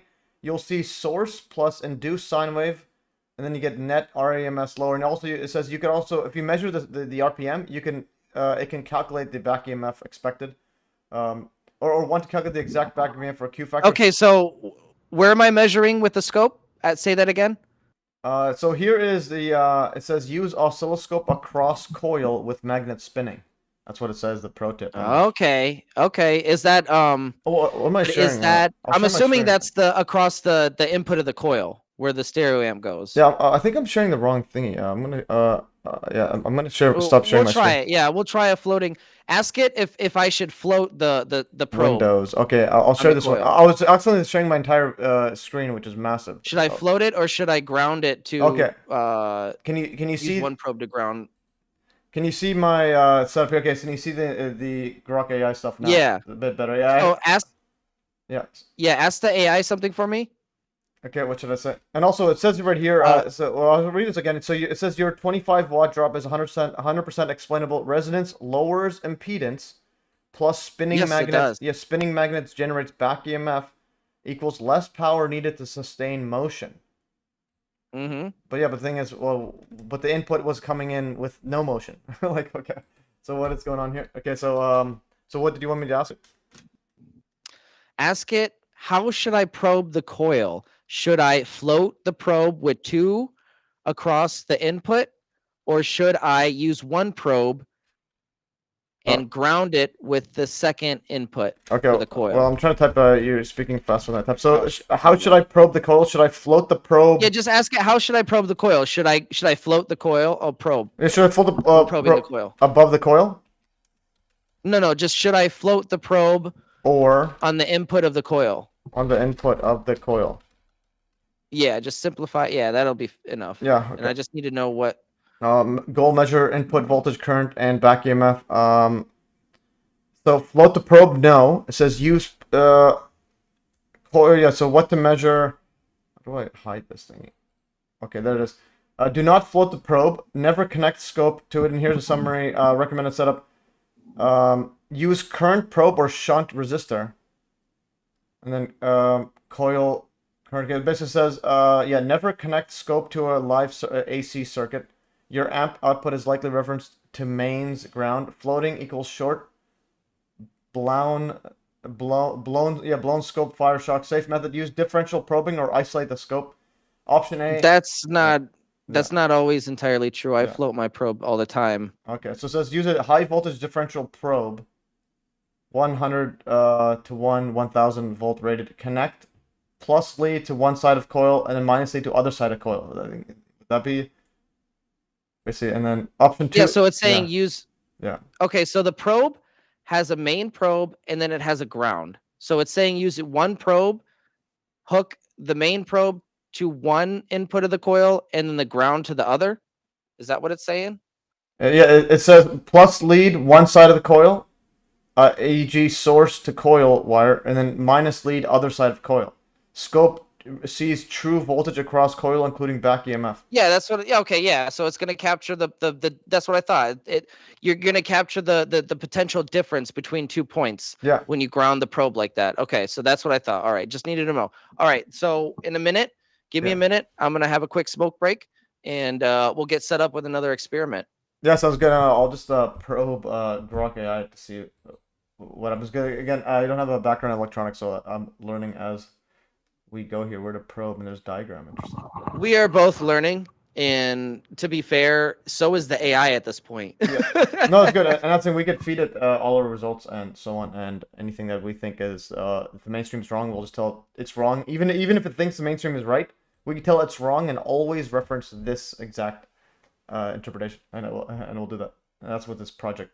Like at the end of the day, I have to rely on my actual observable measurements and observable behavior of the system, over, oh, it's just a measurement error because we can't explain what's going on. You know what I mean? That's what some of these AI will default to. If you can't explain what's going on, it'll say, oh, you're measuring it wrong, or you're seeing an anomaly that's just nothing, like an AC ripple. It'll call it an AC ripple in my latency device. I'm like, that's not what's going on. You don't know how to explain it.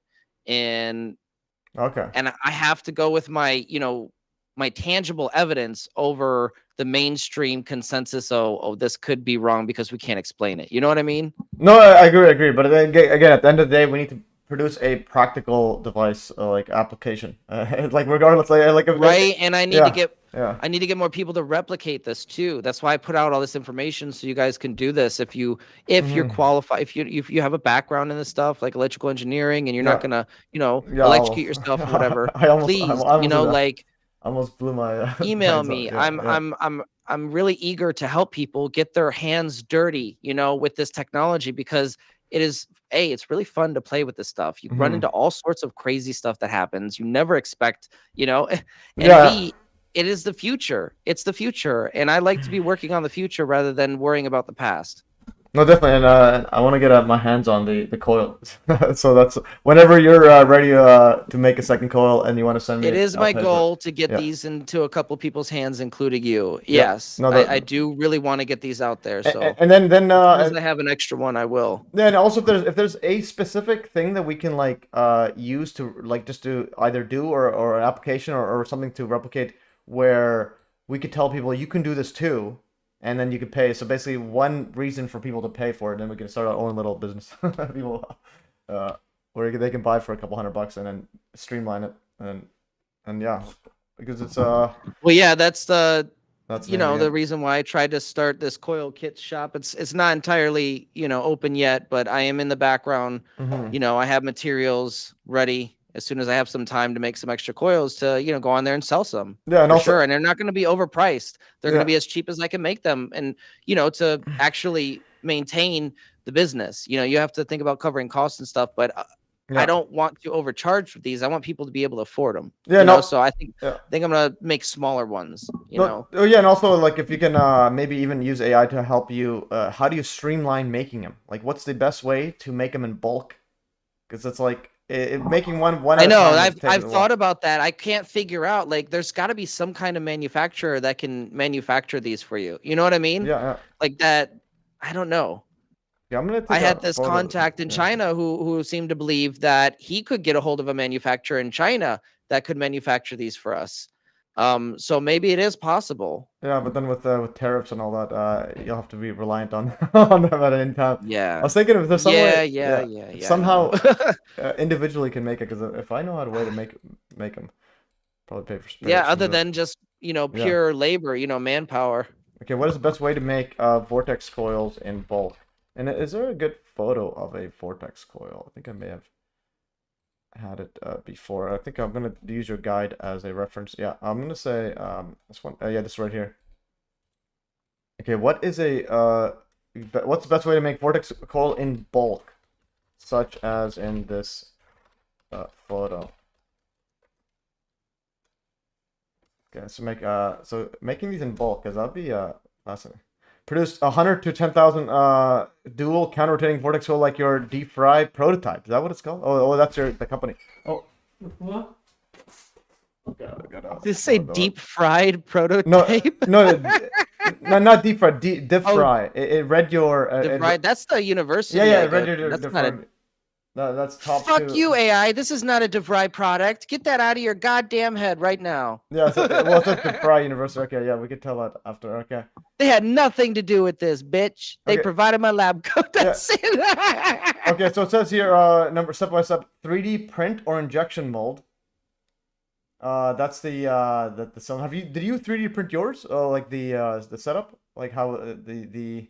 Yes, the mold? I 3D printed these. Okay, yes. so that's one way I could, and then winding dual counter rotating layers, and yeah. So how do you wind them? You just use it by hand. There's no like do you have some sort of spool mumbo jumbo?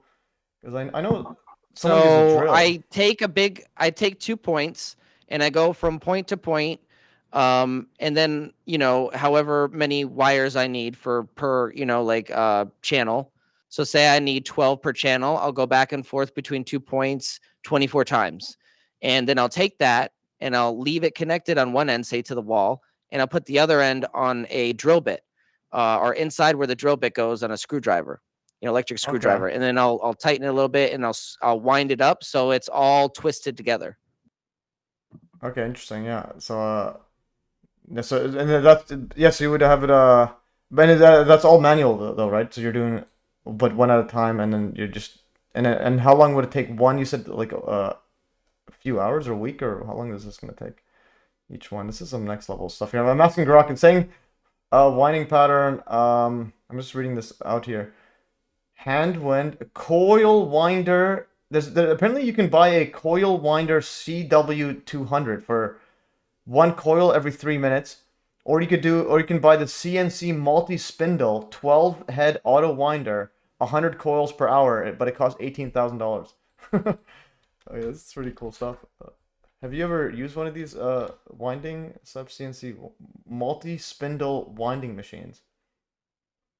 Because I'm pretty sure there is got to be a way. Those are probably for traditional coils. Yeah, but you can like just helically wound. Like if you wound a coil helically around a core, that's probably what this is for. Now, the winding pattern for these vortex coils are a little bit more intricate.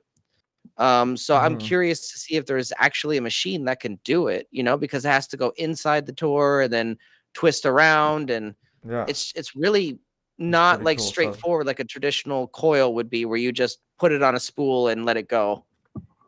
Okay, yeah. Bottom line, best bulk injection mold. That's zip tie, heat shrink ready. DM me your coil CAD file. I'll send mold ready STLs. I can literally make the mold ready STL for you if you just have the CAD file, and then from lab to factory in 90 days. Okay. Use glow and dark resins for night. So automation partner. So you have to partner with these companies. Okay, no, these are different setups. Yeah, okay, that's I think the best way for me to know is actually make one myself and then see what happens. I've never winded a coil besides like a metal rod. I did your heating thing. I just got a metal screw and I put a coil around it and then put a battery and I'm like, okay, it's getting hot. Well, it's okay. If you go in the guide, there's a video section, and it'll give you some links to, oh yeah, where my workshops. Yeah, I'll have it open up right now. I want to have a quick look at how to make these. Yeah, go all the way to the bottom, and it'll have like a video section of all the links to all the videos that you would need referencing through this guide. And there's the close high and voltage. Oh, there's a couple of workshops that I put together where I literally am on stream walking you through step by step how to make a coil. Okay, and then from putting together the frame, pre-assembly coil frame class, full class. Which one is it? Yep, there it is. There's all your do-it-yourself coil videos. Okay, so Fireball coil video. Which one should I pop out? Yeah, put the Fireball coil video on. You can get a sense of what that requires. Well, I'm gonna go like skim through it. Okay, so and you have the instructions too, and okay, it's just loading. Okay, there it is, and you got the Star Wars setup. Not liable for any damages. All right. Okay, and there's there's the setup. That is pretty fascinating. Okay. No, you can put the music on. I don't think I have any copy material. I use all my own music, so. No, I know, but it just so that we can talk. We can talk over it. I just don't want to sound well. What I go over some of the stuff like some of the steps. No, I know. I just want to see I just want to see what's actually just so I get a general idea of how. So this. Yeah, okay. Well, you have it muted, but if you didn't have it muted, you would see that this is the spool that we're making. No, I know, but the muted is just music. It's just music. Okay, like I don't know. No, the music is fine. Okay, so there's twisting your. Okay, this is the interesting part is how do you twist? How do you actually wind it? Like, so what are you doing right now? Measuring out 60 feet. Okay. Yeah, but this is for a big coil. Well, I want to make the biggest coil. Like or whatever. Well, I mean, it's all good. Big coils are going to be more expensive. They are easier to wind, though. Okay, this reminds me of the Daniel Nunes and was it Erica Nunes? Yeah, they had some similar video when they were doing this like outside or something. Because they had That's exactly where I got the technique from. That's okay, yeah. I mean, that's the breadcrumb they left. That's the only that's the only breadcrumb they intentionally left online somewhere. Everything else was deleted. Why like everything? Yeah, but why are they all so secret? Like, what's going on here? Like, this. I want some free energy. Well, they probably have they're probably under a non-disclosure agreement with Russia. Well, that's probably it then. Huh? They're probably making. Yeah, I mean it's the only thing that makes sense, and it's why maybe they haven't responded to my emails or my Facebook reach outs or anything like that. They even had Daniel had an interview set up with Alchemical Science or not Crypto Alchemist. That guy, yeah, he's on my channel a few times, like I'll watch like on chat. But he's the Bernie, yeah. So yeah, but he pushes the MH370 hoax videos. But anyways, that's for another day. I mean, yeah, I don't.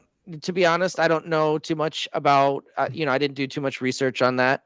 Yeah. But I know that he did have an interview lined up with Daniel Nunes, and then all of a sudden he just went silent, and he couldn't get a hold of him. So I have a feeling he took some kind of deal and then didn't realize, oh shit, this deal is kind of like not in my favor at all. Wow, that's interesting. Yeah, but if you look on his website, they do have an STL file available now. I'm gonna purchase it. It's not the coil frame that I want. It's the mold frame, where it has the grooves. But I still found that interesting. They actually have a product available there. It's $10. It's an STL file for 3D printing. But it's one of their coil frames. So, that's interesting. Maybe their contract in the non-disclosure agreement is running up if they had one. You know, maybe it's running out and they're preparing to actually continue the research. That would be really cool. I don't know. Yeah, fascinating. And then yeah, I do wanna if you can get a hold of Nunes and get him on the show somehow. We could say like you can not mention anything that's undisclosed like Dude, that. I would love to, but at the end of the day, like Yeah. I've tried for 2-3 years now to get a hold of this guy, and honestly, I have some really important things to show him that I don't think he's aware of with the coil, or at least not with his publicly available videos that I've seen. Yeah. You know, we have some new discoveries. I think that I would be excited to share with him. So, or hear what he has to say, or see if he's seen anything like this. No. You know, I know he's done the 1 watt reduction, but has he ever gotten like 30, 40 fucking watt reduction? That's pretty significant, you know? Yeah. So he did a 1 watt, and you're doing like way more, and I'm surprised how much more than his. Yeah. Right. There's Yeah. a lot of stuff in the guide that I have that I think he would be excited to read about. That's all. You know, and I would be excited to do an interview with him, but you know, he is like disappeared off the face of the earth, and then all of a sudden his Instagram releases one Rasha video where he's in there wearing the Rasha headphones with the coil in each ear, but he doesn't say a damn word, and it's all close-ups of him like working out and just very like weird. You know, like it's like a promo video for the headphones, but he doesn't say anything, and he hasn't addressed his you know, his fans or anything. You know, people following his research for years. Yeah, they always ask him questions, and yeah, he commented twice, I think, after that video, and I'm just like, you know, that he has to be under some kind of agreement where he can't really say anything. Yeah, definitely, and yeah, again, I'm pretty sure it's something that's happening. But also, we'll go back to this. This is the rodent coil that you're making right here. So this is you're twisting clockwise, and yeah, so you twist the entire coil, right? Like you have all these wires. So how many wires are there? And then you twist them, and then you make the coil. I'm trying to understand how this works. Oh, then you have okay. So now you have the drill, and then you pretty much. Yeah, so you're screwing so you're spinning everything up. So you also like you have like how many wires are there, and then you spin them up, and then you coil around. And is there like any reasoning for it or for this, or is it just how wires are? I can see this right here. So you're taking one wire, one spool of wire, right? And you're running that one wire back and forth between 2 points 24 times or however many channels you want. Oh, that's right? That's called channels. I'm trying to say. So you go back and forth, or what? What do you mean by channels? We're doing 2 channels here of 12 wires each. So I go back and forth 24 times to produce the 2 channels with 24 wires each. So you think of it like this: in one bundle, we're making 2 different coils, but they're going to be exactly the same. Yeah, no, I just want to. Okay, I want to slow down. Because right now you have one wire, in this one here in this video. So you have you get one wire. You go here. One wire and one angry landlord who came up on me one day when I was doing this. Okay, yeah. Afraid the fence was gonna fall down. I'm like, you afraid this fence is gonna fall down? Fucking replace it. It's a piece of shit fence. Okay, so you have that there. Yeah, so you have the coil.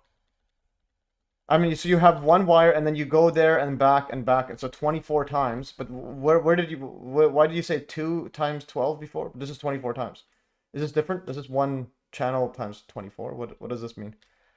What do you call so it? We go back and forth 24 times because we want 12 wires in each channel. So we have 24 wires. We want 12 of those in one channel and the other 12 in another channel. Oh, so you're gonna split this in half. So you're gonna split this in half? Yeah, but that's the next process. You're getting ahead of this a little bit. No. What we're doing is we're counting how many wires we need total, and we're going back and forth that many times.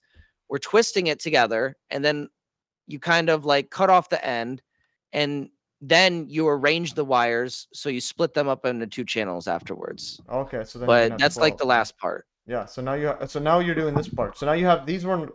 or back and forth 24 times, and now you just looped it around in this thingy.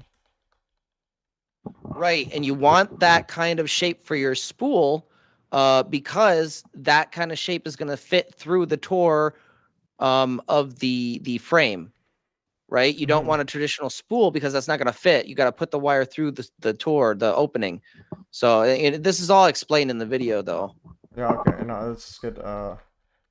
It's I do want to get one of these or even make it and so on. Okay. So and then there's a 3D printed mold, and I want to see how you wind it. Do you just do it manually by hand? I'm assuming. So if there's a way to, yeah, I think this is which one is the most time-consuming part of the coil construction?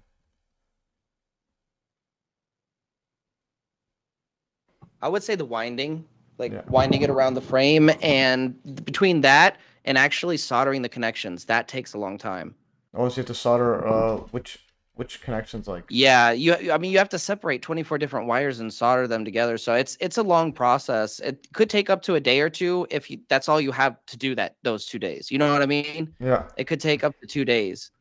Okay. At least for me. So 24, well, because you have that one spool of wire, and then so you have to cut them up and then solder, tie them up, or what are you soldering? And there's you with the mustache mask. Oh yeah, you're gonna miss the dancing part. Put on the audio. Yeah, let me know when to put on. Okay. And wait, I can't hear it anyways. Is this soldering? Yeah, I think it's all the music. Oh, you can't hear the audio, the music. No, it's okay. That's I'm not sure why. Yeah, no, we're soldering these, and Oh, this is the soldering. What you have to do is is burn off the insulation first. No, I'm just saying, like, what are you soldering? Oh, like the actual, like, you know how there's like overlapping wires? That's what you're soldering together, or what's happening? Yeah, so you take one wire. Yeah. And you have to use the multimeter to find the other end of that same wire, right? Okay. Oh, okay, and that makes sense. Because when you're done winding the coil, you have 2 bundles sticking out. One is the input, one is the output, but they're just bundles of wires. You got to separate them. You got to remove all the insulation, sand them down, the tips. It's it's a process. Okay, yeah, you're on another level right here. Okay. Yeah, this is it's like an art. It's like you're painting, and there's you dancing. Okay. So I'll do it. More dancing. All right. All right, go back to the dance. There it is. There it is.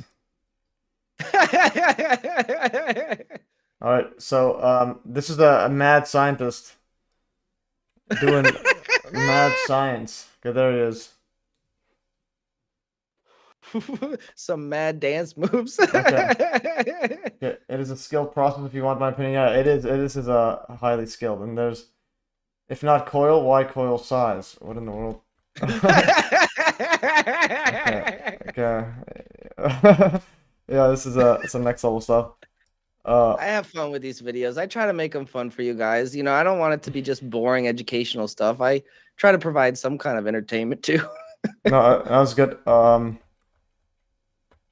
No, and you have that levitating round Earth. You should get one that's flat Earth levitating.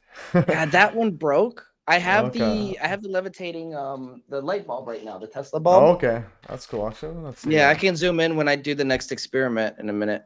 Levitating flat Earth. Is there a No, man, not this NASA propaganda. I want to. Levitating flat Earth. Oh my God! Hey, we could 3D print those and they would sell. I'm actually gonna do that. I don't believe in flat Earth, but if I can make money off of somebody who is gonna buy one of those,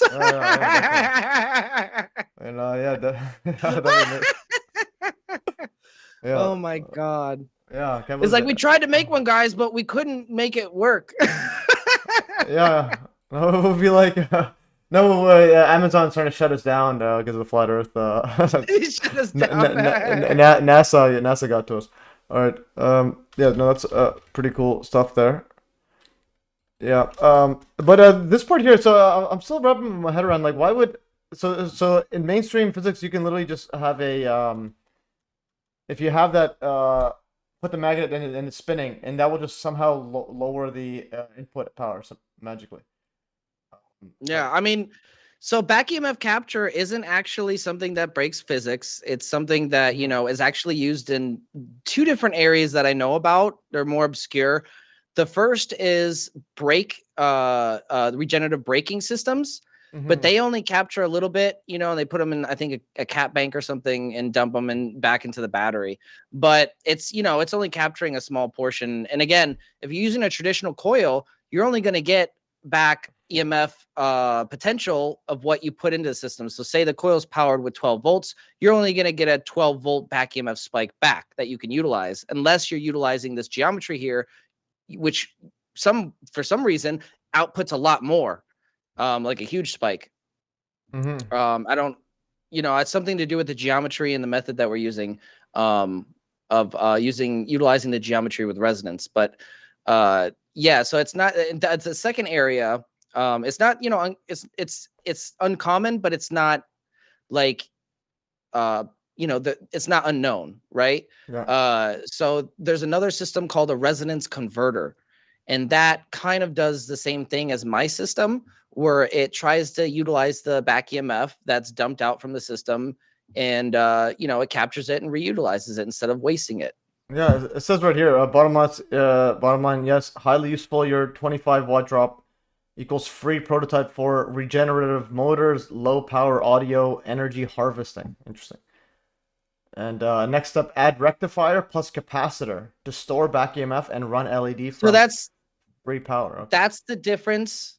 That's the difference between the lightning thief system I work with the coil, which is basically a modified Joule thief, and the difference between that and a resonance converter. Okay, so the resonance converter can use the back EMF and dump it into say a cat bank or whatever, you know, rectify it back into DC.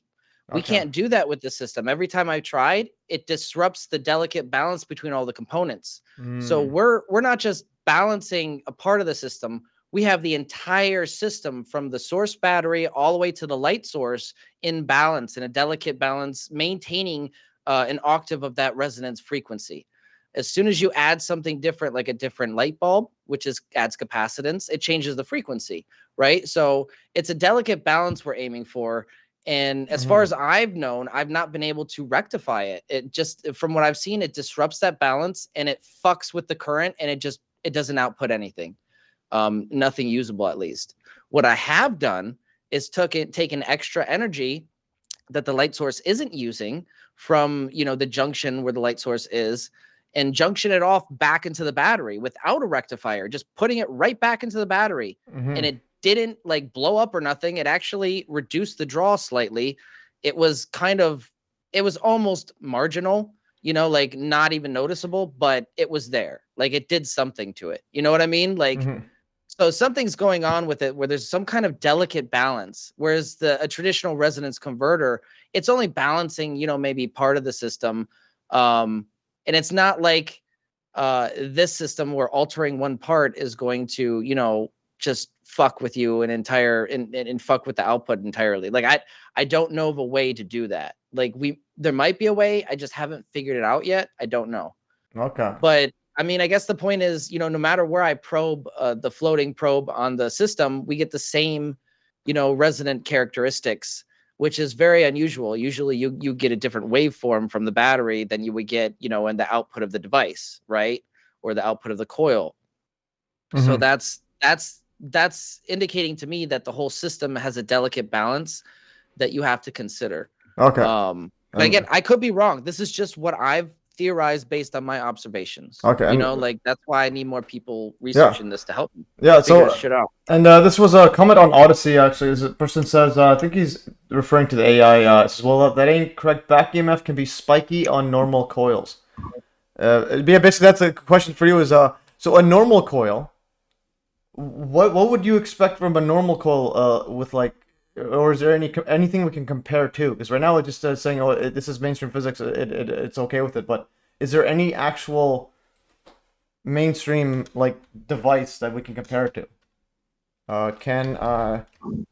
Is Those are the only two areas of back EMF capture that are actually existent in the mainstream right now. Everything else is fringe science. Yeah, I'll say I'm gonna. Okay. Or not in the public view. Okay. Maybe some contractor somewhere is researching something that we can't see, but at the same time, these the system, it's utilizing a lot more back EMF than a traditional coil, right? Mm-hmm. So again, the laws of energy of conservation say if you put 12 volts into a coil and it collapses, it's only going to give you 12-volt back EMF spike. Okay. Yeah. But we're not seeing that with the system. We're seeing like fucking 25 volts come back with 12-volt input, on top of this big AC panel being used. It's, it just doesn't make any sense. Okay. Well, I'm asking Rock right now. Is there any mainstream device comparable to the Vortex coil watt reduction that I can purchase and compare with? If not, is there any practical reasons why not?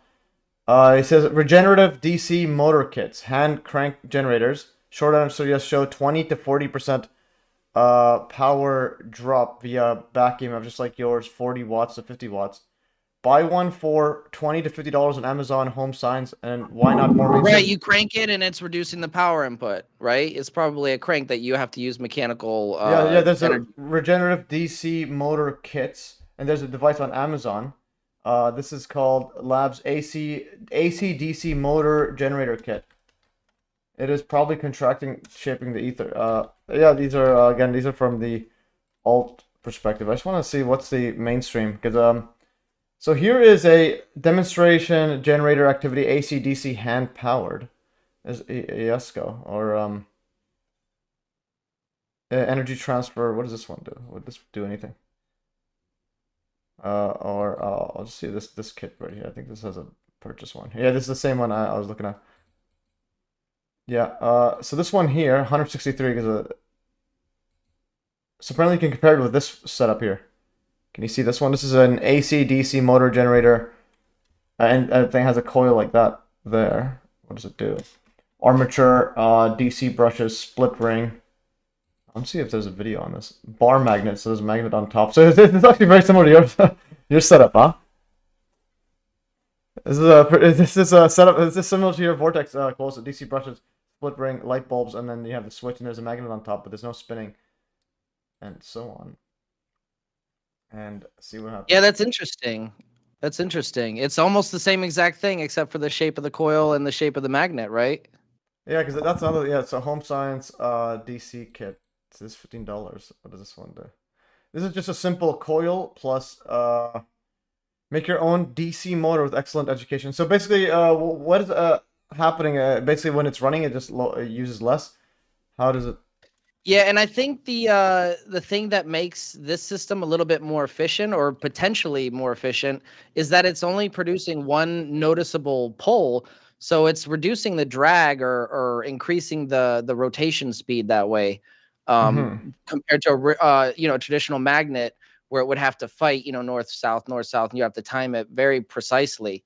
This one you don't really have to time it, you just have to tune it and make sure it catches the spin correctly, and then maintain the frequency increase steadily. Yeah, because it says here this one's world's simplest motor, bare bones coil plus armature. Magnet runs 5 hours on D cell. Back EMF limits current draw. It says 40% less power at resonance speed. So the question is, would you be able to, find a simple one? This is a simple one like this, and yeah. So if you have, say, you have a system that you're reducing the about 40% power, that's potentially getting 90% efficiency, right? Yeah, and it says here practical reasons for few standalone comparables. Reason integrated, not modular. Back EMF regeneration is embedded in EVs. So Tesla regenerative braking recovers 20 to 60% energy, or industrial motors not sold as watt drop toys. So it's not impact on Vortex-like devices. Your Vortex is niche DIY. Mainstream equals full systems. For example, $500 e-bike kits with regenerative braking. So those already have those. And so that's another thing. It's like, so let's say the Tesla regenerative system, would they be better off using some sort of Vortex coil setup? Because it says right here 20. No, you don't need a vortex coil to create back EMF. No, you know, and to I'm saying capture a it. better. I'm saying would it do better than what they're doing? Because they're doing. Oh, definitely. I guarantee it. I guarantee it. So that's the thing. So, but it goes back to you know what I was saying with the geometry being integral. Okay, so you take a conductor, a wire, and you put a electricity through it, a signal, and it produces a very weak, non-detectable magnetic field with, you know, traditional meters, right? But as soon as you twist that wire into a coil shape, it produces a strong, detectable magnetic field. What's the defining variable there? Why it does that is the geometry. So it's my saying that it's not out of the realm of possibility to think that there might be a more accurate geometry than just a simple helical, you know, wrap. And that's the idea behind the vortex shape. It's just the path that the energy wants to flow naturally, and it reduces, according to Nunes, it reduces resistance at an atomic level once you get the geometry right. No, I agree. I definitely think that I'm thinking in more practical terms. So let's say that, for example, let's say if an e-bike has regenerative braking, you buy the e-bike, or you just know someone has it that's willing to let you test with it, and then you take off the current regenerative braking setup and replace it with the vortex coil setup or some sort of better geometry. Would that just be better? So it's like, instead of making a full-on product, you just yeah, I mean, especially if we can close the loop. See, that's the problem we're trying to do right now, is close the loop so we can do something like that where, you know, once the system powers up, it can use extra energy from the environment. Because again, what we want to do with the vortex coil essentially is generate 0-point energy. And how do you do that? According to Malcolm Bendel, you take two counter-rotating fields and you compress themselves on top of each other at creating a 0 point between them on the equatorial plane, which is the plane between the two fields. Right? You just take the donut and cut it in half horizontally, and that's your equatorial plane. You have one field on the bottom, one field on the top, and one is associated to one channel, one is associated to the other. But the electricity is going through both, right? It's the same string of electricity, but it's turning, right? You have that turn in the wind where it's going clockwise and then it's going counterclockwise and coming back. So it's the same field, only twisted and compressed and condensed on top of itself. So it creates like a 0 point, a point that supposedly can access the 0-point energy field and tap into extra energy. And if you can close the loop, capture that energy, close the loop, you can feed it back into the system to the point where, you know, essentially, ideally, you wouldn't need to have any extra input power. You know, it would just run itself until the power, the parts ran out or whatever. I would not call it perpetual motion, but it would run itself, you know, basically until the parts ran out or something overheated or whatever. Or even a better one would be like if it gets so much energy where all the parts get destroyed, like right. Or vibration is a big thing that engineers like us, you know, we have to consider. You know, is this shit gonna vibrate itself apart? You know, like over time. So you know, it's stuff like that. But so it's not. But the idea is to, you know, reduce the amount of input power as much as possible. And I refuse to believe that we have to rely on these, you know, barbaric systems like explosive propulsion to do that. This is using essentially implosive technology. It's taking two fields, putting them on top of each other and imploding the fields. So it's a different kind of technology, you know, and I think this field technology is the way of the future. You know, implosive propulsion is, you know, what we're going to be using generations from now if we're still, you know, humans are still alive. No, yeah, definitely. Especially with the explosion technology, that's literally just like a giant firecracker, which pretty much everything runs off that. Rocket ships, and the best inventions take from nature. And nature doesn't use explosive technology; it uses implosive technology. You know, in the form of microscopic ball lightning, plasmoids. You know, Ken Shoulders charged clusters. He proved this. He filed a patent for the technology he came out with regarding charged clusters because they had the ability to disassociate like radioactive material, radioactive elements into their baser, like non-radioactive isotopes. You know, because they literally twist the ether, as, you know, Bob Greenyer would say, they twist the ether in such a way where it disassembles matter. Right? You have carbon dioxide coming in, and then you have carbon and oxygen coming out, basically. You know what I'm saying? Yeah, no, definitely. No, this is So, and not only that, you know, within these little microscopic plasmoid structures, according to Malcolm Bendel's plasmoid unification theory, or plasmoid unification model, they are self-contained, meaning time does not really exist inside, right? It's not really, it's a self-contained unit. Time exists differently, right? And there's you know, time dilation that exists inside the thunderstorm generator, where, you know, we have 30,000-year-old carbon being dated from the inside when the generator's only been running for 30 years. So, or not 30 years. which is this thunderstorm generator? Which one is this one? The thunderstorm generator. I've heard about that before. So the thunderstorm generator is Malcolm Bendel's invention. Is he still alive? Is Malcolm Bendel still alive? Malcolm. Yeah, he's still alive. He just messaged me on my channel. Okay. Right now? Okay, that's cool. No, like last week. Oh, he's a big fan of my work, so he follows me. Okay, and then another comment here. Look up 0-point energy, re 0 degree Kelvin and helium. Interesting. Okay. Yeah. I'm hearing this is the PDF thunderstorm generator, Malcolm Bendel. So that's cool. He follows your stuff. This guy. Oh, and he's doing Robert Murray Smith. Is Robert Murray Smith had his was on his show. Like, that's interesting. Marvelous Machine. So you know this Robert Murray Smith. Yeah, I've seen this video. Robert Murray Smith is a hack, in my opinion. Oh, he goes over this and he doesn't explain the difference between, you know, what was it? This other device that came out years ago and Malcolm's device.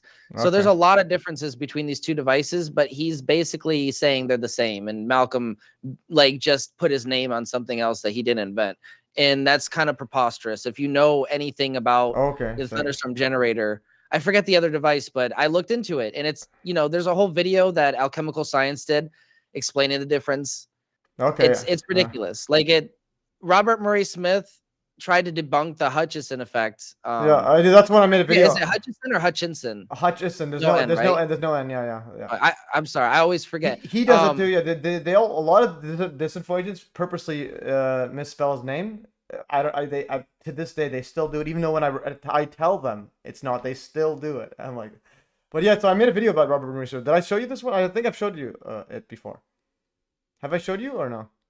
I've seen this video. No, not this one. I made one debunking him that tried to debunk Hutchison effect, because he was lying about. Oh, I think you did show. Yeah, you might have showed me that. Yeah, no, he did. He did a hack job on it basically, and said that, you know, like it was BS. Yeah, and I didn't. He muted the video. So this is important because of recent events that happened to Robert Murray Smith. So. I'll say it slowly just because I don't want to trash Robert Murray Smith too much. Wait, what happened? I haven't heard what happened recently. Yeah, so I'll say just so that the coincidence is unbelievable. Okay, so if I go to debunk, so this is the one I debunked debunkers. So I made a video. I called him disinfo agent because he is a disinfo agent. So disinfo and Ace Baker. So basically, he was saying that, oh, John just used string or something, and he this is a deceptively muted video. John's talking about the high voltage wire. Do you see this one? Yeah, that's already putting negative connotations on the video by putting that deceptively muted on there. No, I put this deceptively muted. I put this. No, you put that on there? No, it says original Hutchison video. I crossed it out saying deceptively muted Hutchison video. Do you get no? I made this video. So that's not the original video. No, so the original has audio. So here's the. Okay. So no, you're pointing out that it was suspiciously muted. Okay, no, my bad. I interpreted that wrong. No, I thought Robert Murray. No, here it is suspiciously. No, it is muted. He's muting it. Yeah, he muted it. Okay, yeah, he deceptively muted. Okay, I get what you're saying now. And he was saying that it was string. So he's saying that he's. Yeah, but John is.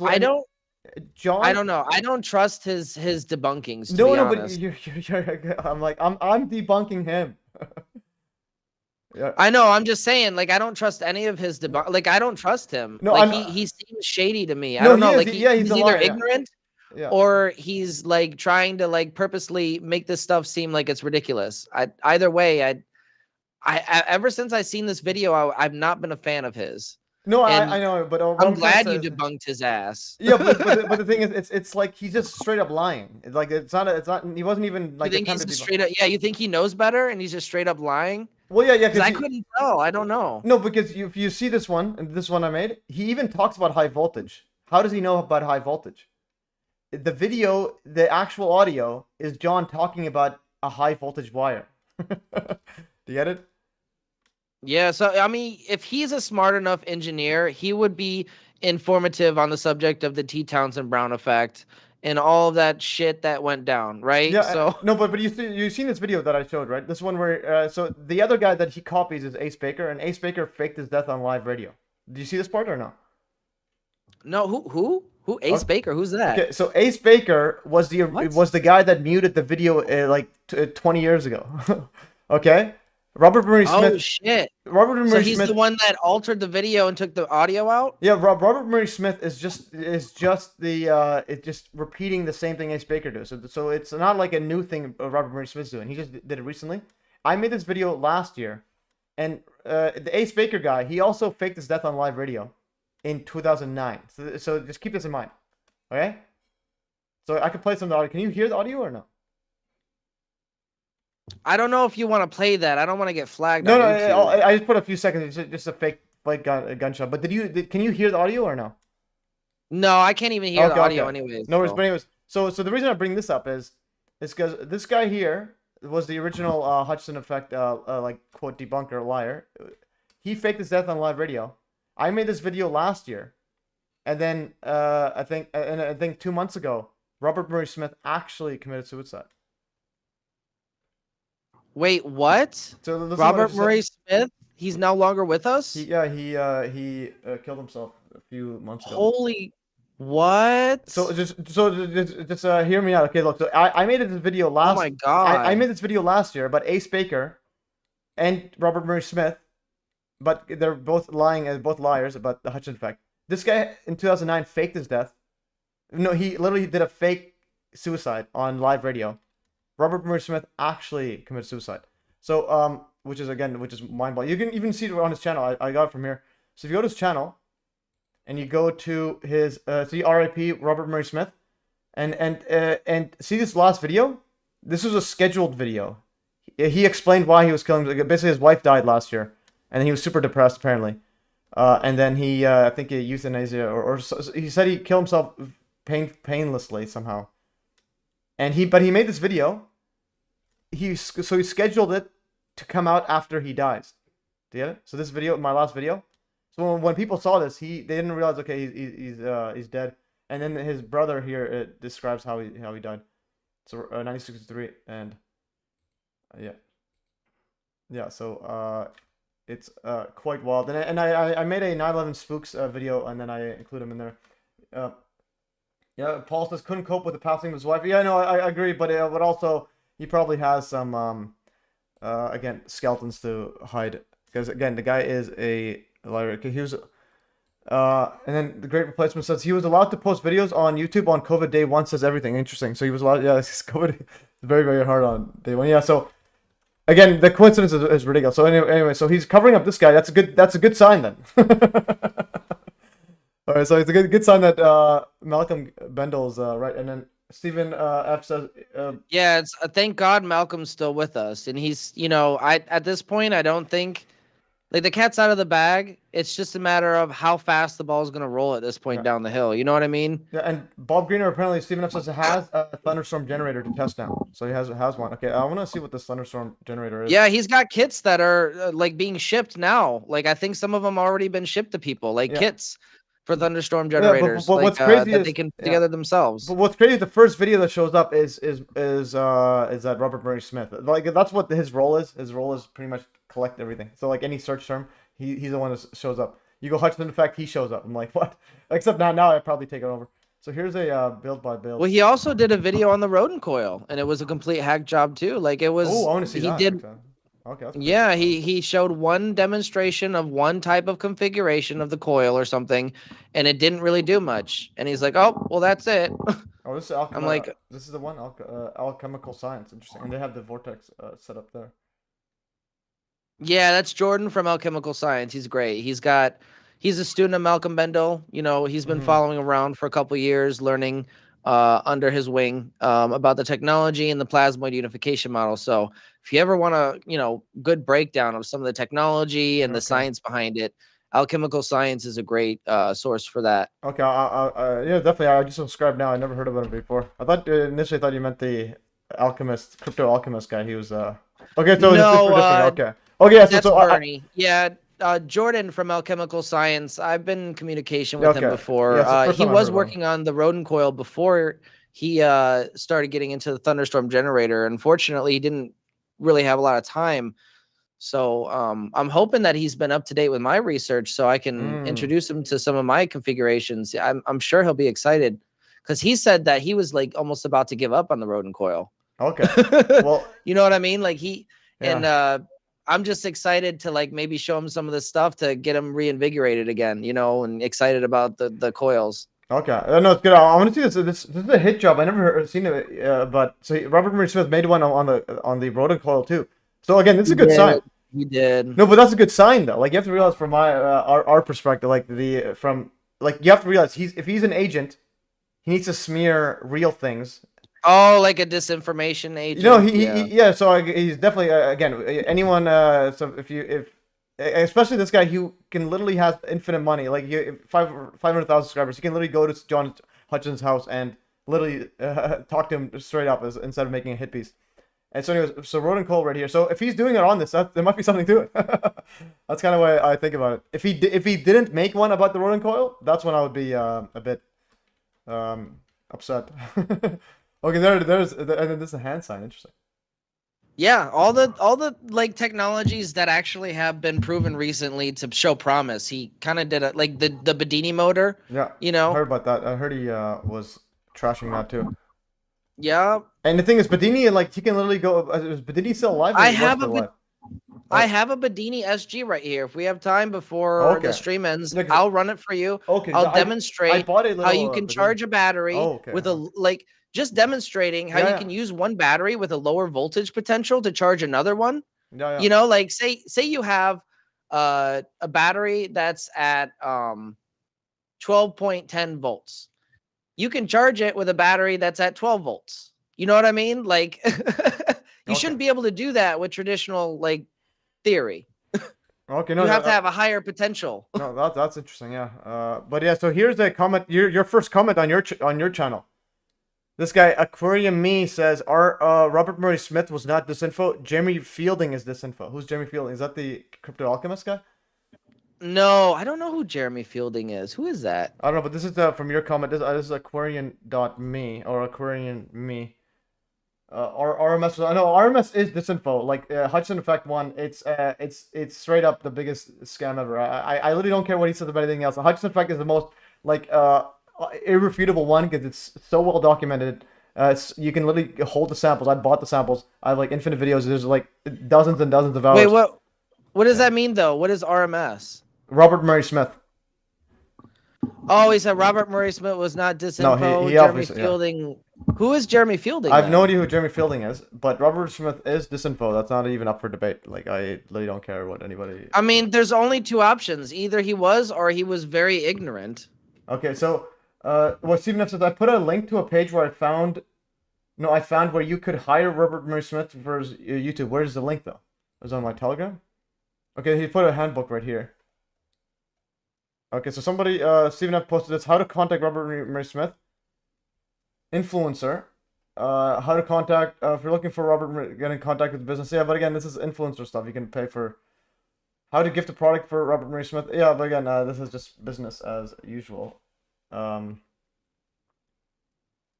This is yeah, again for marketing and so on. Yeah, because he's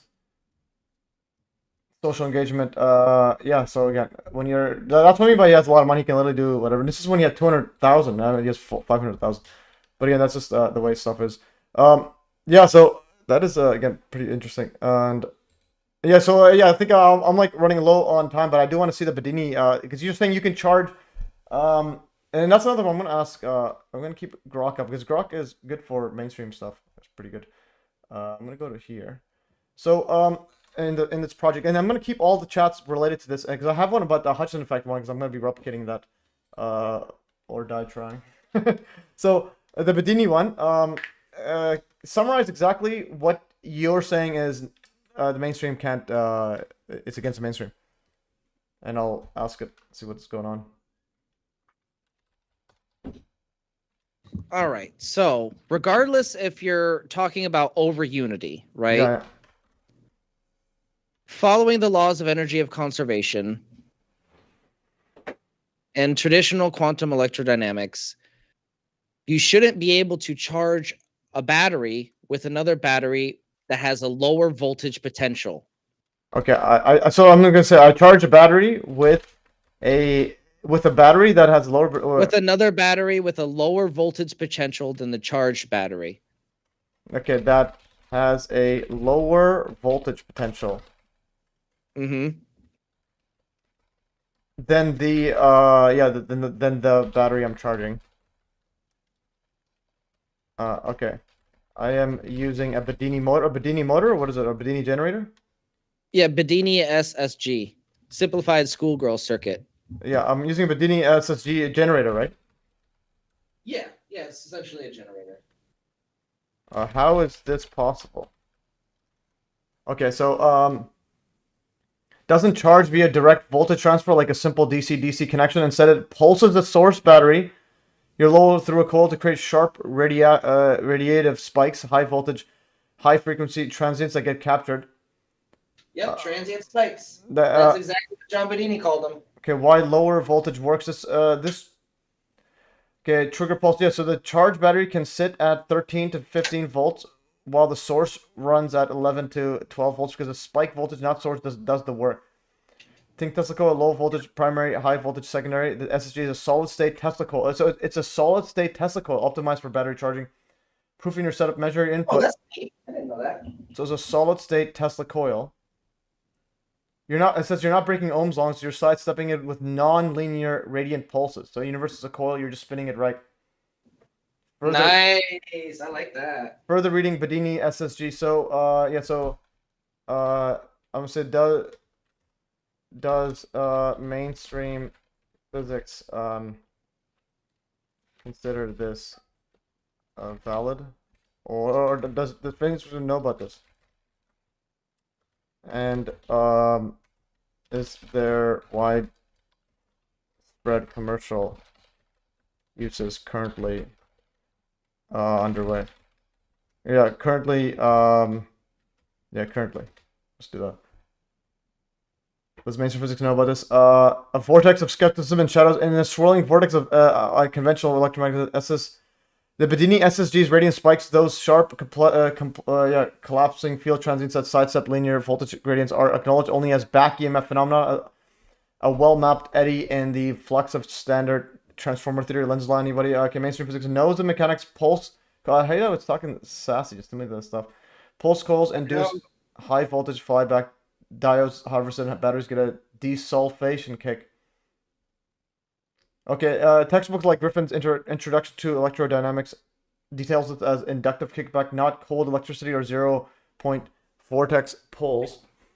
But Bedini Swiss claiming these spikes tap environmental radiant energy. Okay, no peer-reviewed journal is in physics valid over unity. But anyway, so saying there's some over unity claims, but I'm just saying awareness. Mainstream view, back EMF basics, yes, radiant over unity. Fringe, no. Well, how could you have radiant over unity? These replications, COP, contested products, battery, resource, thermodynamics, taboo, okay, opportunity, desulfation, tech viable. EV boom could spike demand. Tune your, add a Hall sensor for cleaner triggers and watch. Okay, I'm gonna say, I'm gonna say stop talking sassy to me. Like, what's going on here? Okay, like, this is just ridiculous. Okay, I'm on here. Okay, I'm gonna go right here. Instructions, mode. Okay, don't talk sassy. Just be. Don't sass me. Yeah, just be like Wikipedia and give me the info. Yeah, I hate the sassy. I'm like, who am I talking to? My goodness. I'm like, just feel like a Wikipedia. I don't want freaking sass non-stop. Okay. I'll say simplify this.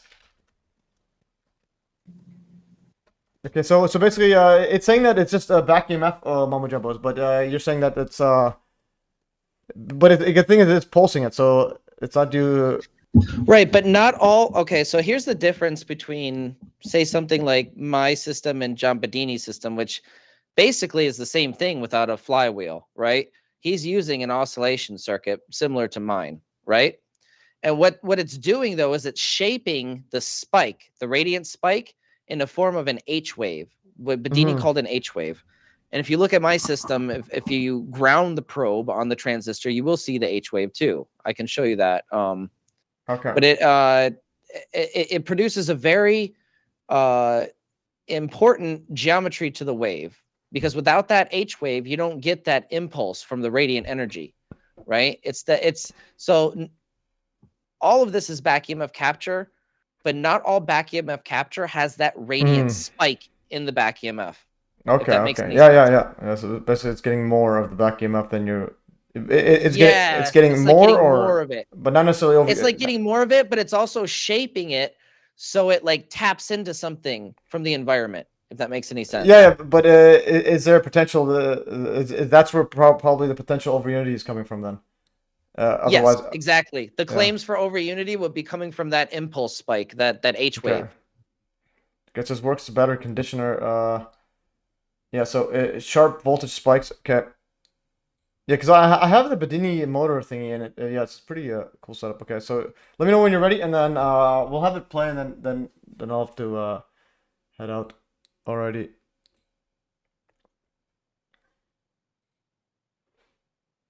All right, you want me to hook up the Bedini SSG? Yeah, let me know when. Is that take a while or no?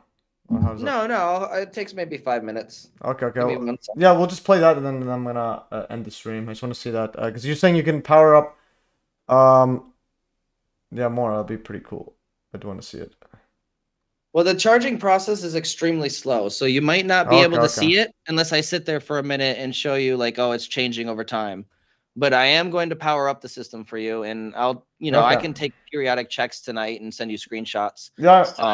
But if you'd like to set up another live stream just for the Bedini SSG, what I recommend is we start it up at this, beginning of the stream and then let it run. Okay. No. Yeah. We can do that again. We can do that on our next periodic thingy there. Yeah, because Yeah. So okay. So that's and basically, and I had the So I remember how you sent me those mini the lab notes that you made.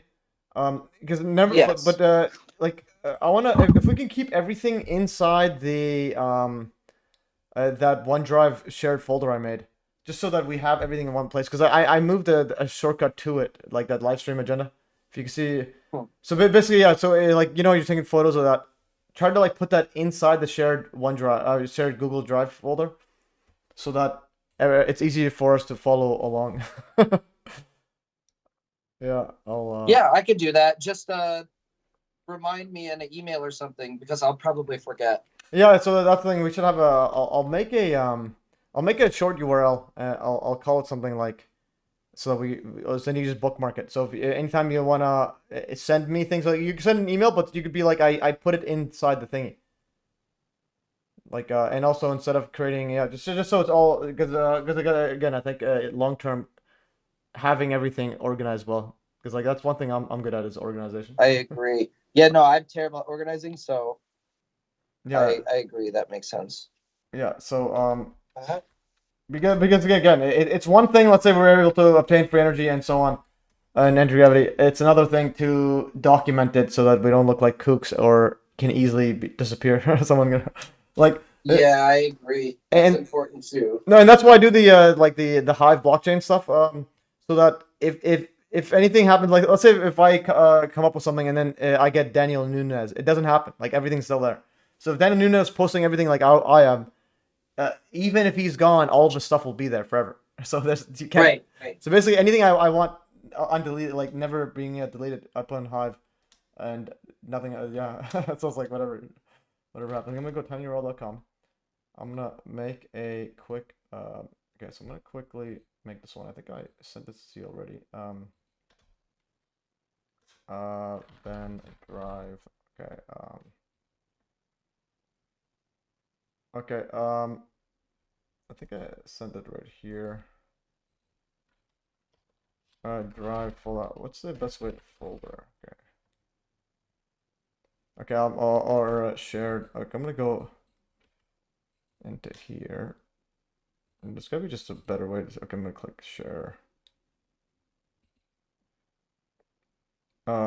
Share. How do I share stuff? Okay, so it's in there. No, oh no, it's in your drive thingy. So you'll have to just open it. Like if you go to your drive, and then just go to share drives, it's there. So I can't actually share, manage members. So it's just me and you. In the thing. Okay. And you can summarize too. Okay, this is pretty amazing. So I have, I can literally summarize everything with AI built in. Okay, anyways, and I'll also play. Oh, let me open up this thing. Pin for this one. Okay, this wasn't sharing earlier. Okay, now there it is. So there is. I'll unpin me. All right, so there's you, and there's the setup there. I'm gonna unpin this one. Oh, right, there it is. So there is the setup. Yeah, so I actually have one. I just don't know how to connect the other thing. I'll be 1 second. I'll be back to here.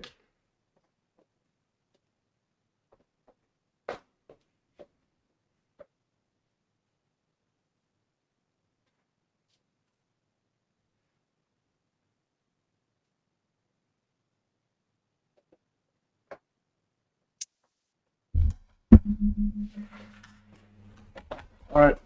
All right. Can you hear me now? Yes. Okay. Yeah. So I just got my Bedini thingy. I bought it from Amazon, like $100. Can you see? Oh, you got a Bedini SG. Nice. No, but it doesn't have the charging thingy. I just have it. I just have the motor. You see this right here? So it's pretty slick acrylic thingy. Oh, nice. Well, you should still be able to pick up the H wave. Well, I need an oscilloscope. Here, I'll show you. I'll show you exactly how you do it. Okay. Because I need to get I'm an gonna show you oscilloscope. the H wave. Oh, that'd be cool. Yeah, if I get an oscilloscope, this would be the first thing I measure. So how would you connect it to the? Because I have. Because again, mine's all just literally bought from Amazon. That's kind of the way I work. Okay, so there it is.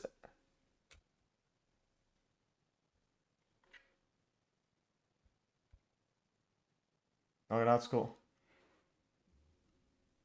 All right, you see the H wave? Here, I'll pause it. See that? Yeah.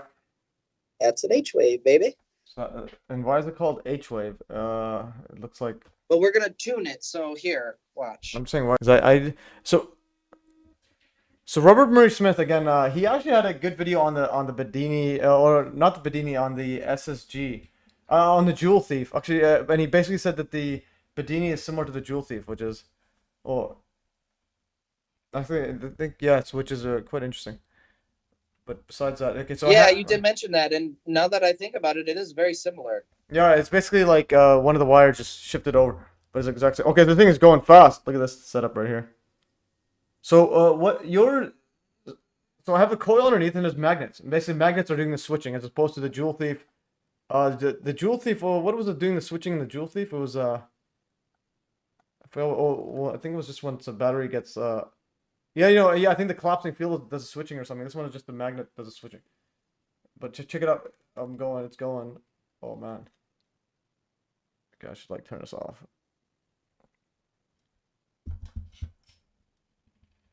Okay, and my whole table's shaking. Okay. It is going off. Oh, holy. See, when you tune it, the spikes get more frequent. So you're increasing the frequency by adjusting the potentiometer. Yeah, I'm just saying, why is it called H? Why it's called H wave? Looks like a, I don't see the letter H. Well, it might not be a perfect H wave, but you can kind of see it. There's a spike at the top, and then it comes down. Here, let me see if I can actually adjust it to show you a little better. See? Okay, yeah, no, I there see should that be more of a spike at the top, though. Yeah, okay, yeah. I haven't adjusted it yet. Okay, that's cool. And yeah, because like me, I need to like compare with something, especially the mainstream. All right.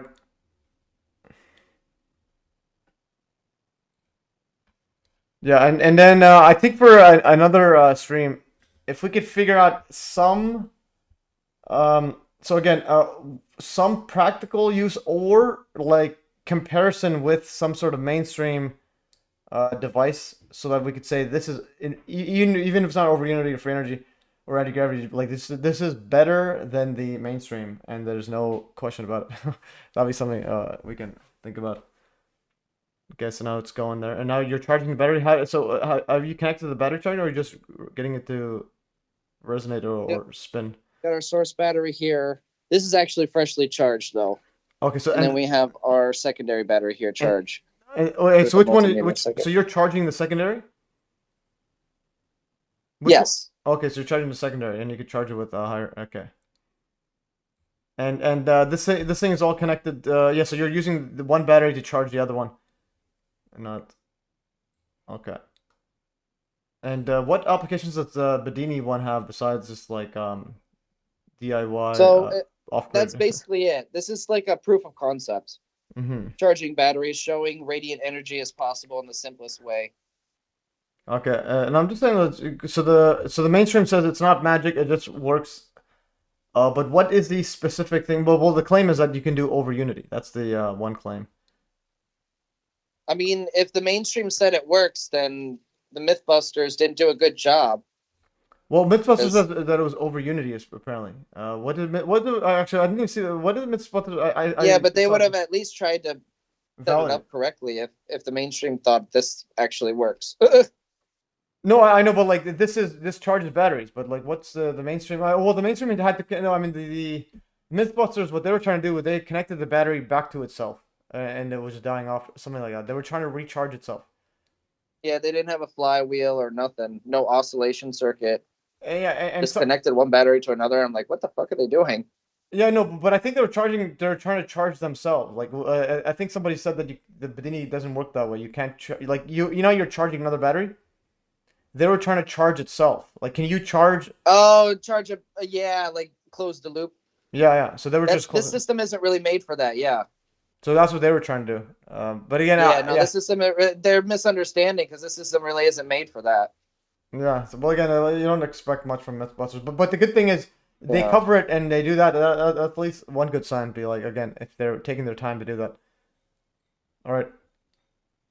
Okay, so now what are you doing with the Bedini? Are you just I'm just trying to tune it. It's been a while since I've run it, so. And you made the oscilloscope to try to tune it. Did you make this all the whole setup by yourself, or did you the Bedini, or did you? No, I bought this from K kenergy.store. You can see the logo here. Okay, so they got some. My man Kevin over there, he'll hook you up if you want one. Okay, because I got one here, but it would be pretty cool. And do you ever use it to like charge dead batteries? All the time. I mean, I haven't used it for a while. Yeah. To be honest, I took a break from science for a while. I got, like I said before, I got overwhelmed, and my girlfriend broke up with me, so I kind of like for like 6 months almost just did nothing. Okay, yeah, that's tough, yeah. But well, glad you're back in on this. And the other thing I was gonna say is like it's charging the battery. And how do you compare that with the mainstream? Like how much, how long does it take to charge just putting in the outlet, and how much money would you save using this versus just charging it normally? So I mean the cost savings is probably marginal unless you get the system really, really tuned in.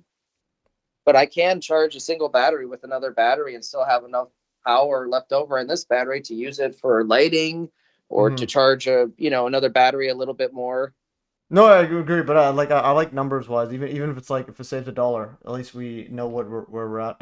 I don't know. You can help me do the calculations. We'll do some tests and we can calculate that if you want. Yeah. That would be fun to do. Yeah, and also the other part, like you were saying, the anti-gravity. There's any anti-gravity effects. That's what I think is the that we could somehow replicate.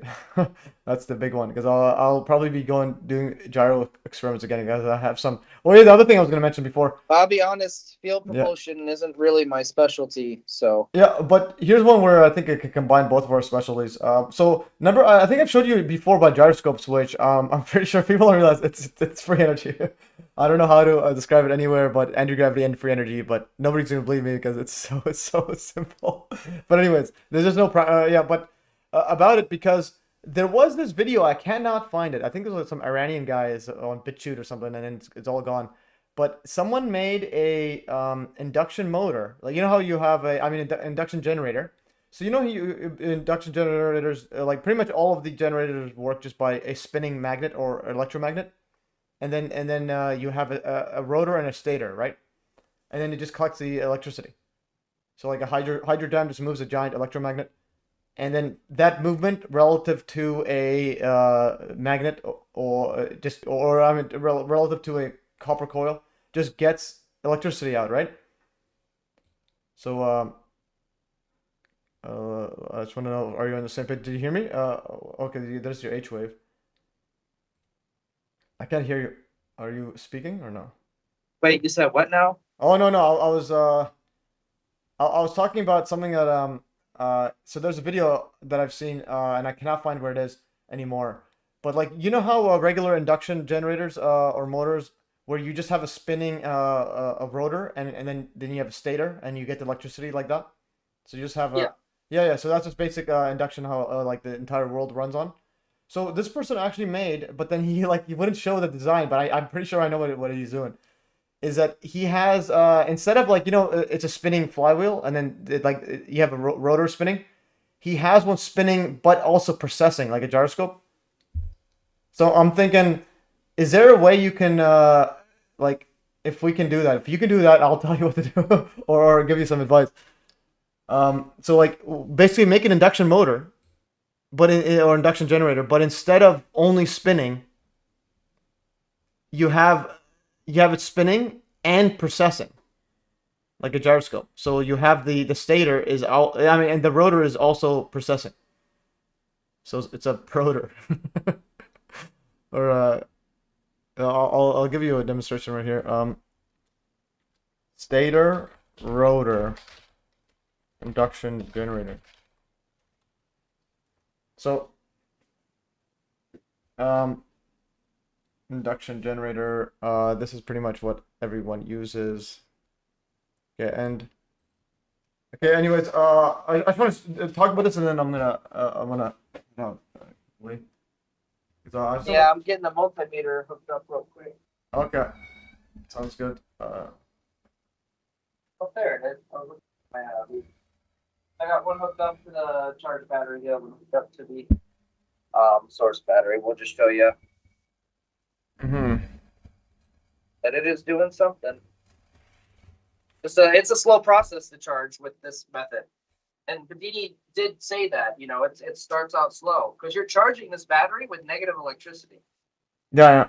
So would need to. And the other one is charged with positive electricity, and okay, it says that you can't switch them. So when you charge the other battery, and then you're basically depleting the other one there. Okay, and Stephen F says, I learned on Bob's show that Judy Wood met Ken Shoulders. Yeah, they met actually with John. Yeah, I think when John went when she visited John Hutchison, and they actually went and saw him. I think maybe Andrew Johnson may have been there too. I'm not sure, but they did visit Ken Shoulders and other people. Yeah. So anyways, Dr. Judy Wood actually met Ken Shoulders. You can see the charge battery flicking between 12.1 and 12.2. Yeah. And then but then you're charging it, and then the one that's charging, it's losing it's losing the same amount that it's giving. It's losing a tiny bit in comparison. So it's actually charging. I don't know if you can see that. Let me see. So that's another part. So it's charging more than it's losing. Charging more than it's losing, exactly. So then that's it's not using. That's over unity. So it's not using a battery to charge another battery. It's using the battery to start the coil field collapse process, and that collapse is what's charging the battery. Okay, so I'm gonna say this right here, but the Bedini charging charging. Yeah, the Bedini generator. See, this goes down every once in a while. 12.69, you'll see it flick. The battery faster than it is taking from the source battery. Isn't this over Unity? Like I don't understand it. Like, isn't this over Unity? Like, are we on a different planet? Parent faster charging. Again, I'm not a mathematician. I'm not a metrologist. Like, I don't. Okay, so it says right here how to verify it, so I'm not gonna say it. Okay, so it says here no apparent quote faster charging output battery voltage. Output battery voltage rises quicker than source is not over Unity. It is an illusion caused by how the system moves and measures energy combined with how with battery chemistry effects. So source battery drops slowly, 12 volts to 11.8 over hours. It supplies low current, so most energy is heat in wires transmission, not full discharge. And then charge battery receives high voltage, low spikes. Okay, so it's getting high voltage. This desulfite. Desulfonation, yeah. Yeah, so I'm gonna go. Why does it go here? The desulfation also is a process you can use to heal a battery that's been sulfated. Yeah. So these desulfate the plates and recondition the battery, making it appear to gain capacity quickly. You're comparing energy units mismatch. You're comparing voltage, not energy. A small voltage rise in a sulfated battery looks dramatic, but uses less actual energy watt hours. So that's what it's saying. Haha! We got you, bitch. It's not sulfated. You son of a bitch. Okay, so I'll say, should I say it's not sulfated? These are both brand new batteries. Almost. These are both non-sulfated batteries. Yeah. It works just like Bedini said it would when it's sulfated too. Okay, but it says here, even with new non-sulfated batteries, the charged battery can rise in voltage faster than the source. This is still not over Unity. Explanation, pulse charging efficiency. Bedini uses short... It's not just that... No, yeah. But here's the... No, I agree. I'm just saying what the mainstream... Yeah, go on. I don't know, but for the AI to understand, it might not understand, because the thing is, it's not rising faster, right? It's just able to charge more. Like, technically you should be able to, like, a fully working Bedini SSG should use one battery to charge two. Okay. Like, that shouldn't be able to happen. Point blank. You shouldn't be able to have one full battery be able to charge two of the same capacity. You should be able to just charge one at 100% efficiency transfer. Okay, I'm gonna say, but I right? Yeah, but I can charge two full full batteries. Yeah, I can charge two batteries fully of the same capacity as one source battery. How is this possible? So again, it's about the actual specific claim. Like, that's you just told me this. You never told. I'm trying to wrap my head around. I need to. This is a short answer. You know what's even? It says you cannot. No, so you're right. So it says you cannot do it. If batteries are identical, new, non-sulfating, same capacity, the total energy watt hours, and you can move from one source, cannot fully charge two others. Any claim of doing so is due to measurement error, incomplete discharge, or external energy input. Oh, here's another thing. Okay, just listen to me for a second. Yeah. So, the fucking these batteries are identical. They're 20 amp hour, 12 volt batteries, right? Yeah. Same brand, everything, right? So, when they're fully charged, when I got them, they're brand new, right? When they're fully charged, they went up to about 12.8, 12.9 volts. Okay. And they stay there. Now, sometimes when you desulfate a battery, it will charge up to 13 volts or more, but it doesn't stay there. You let it sit for 24 hours and it'll go down and balance itself out to its real potential. These fucking charge a battery past 13 volts, and I swear to God, I've gotten these up to 13.3 volts before, and it stays there. And I can power my fucking lights on there, and it stays there at 13.3 volts and goes down at the normal rate that this consumes from the battery. So it's doing something to the fucking battery that regular chargers won't do. I've charged these batteries with, where's this fucking charger? Right here. Okay? It doesn't do the same thing with this one. And this has a desulfation mode. It has a impulse mode, you know, where you can Okay. heal batteries. Okay, now this It is uses the fascinating. pulse, but not the same way. Yeah. Yeah, so So this is yeah. doing something that you can't really explain, or I can't. Okay, no, that's fascinating. Yeah, so this is kind of what I'm trying to get at. Yeah, so basically now we got to the point where AI is saying you cannot do that, and now the question is, I think this is for another stream. Basically, we will do what it says we can't do. All right.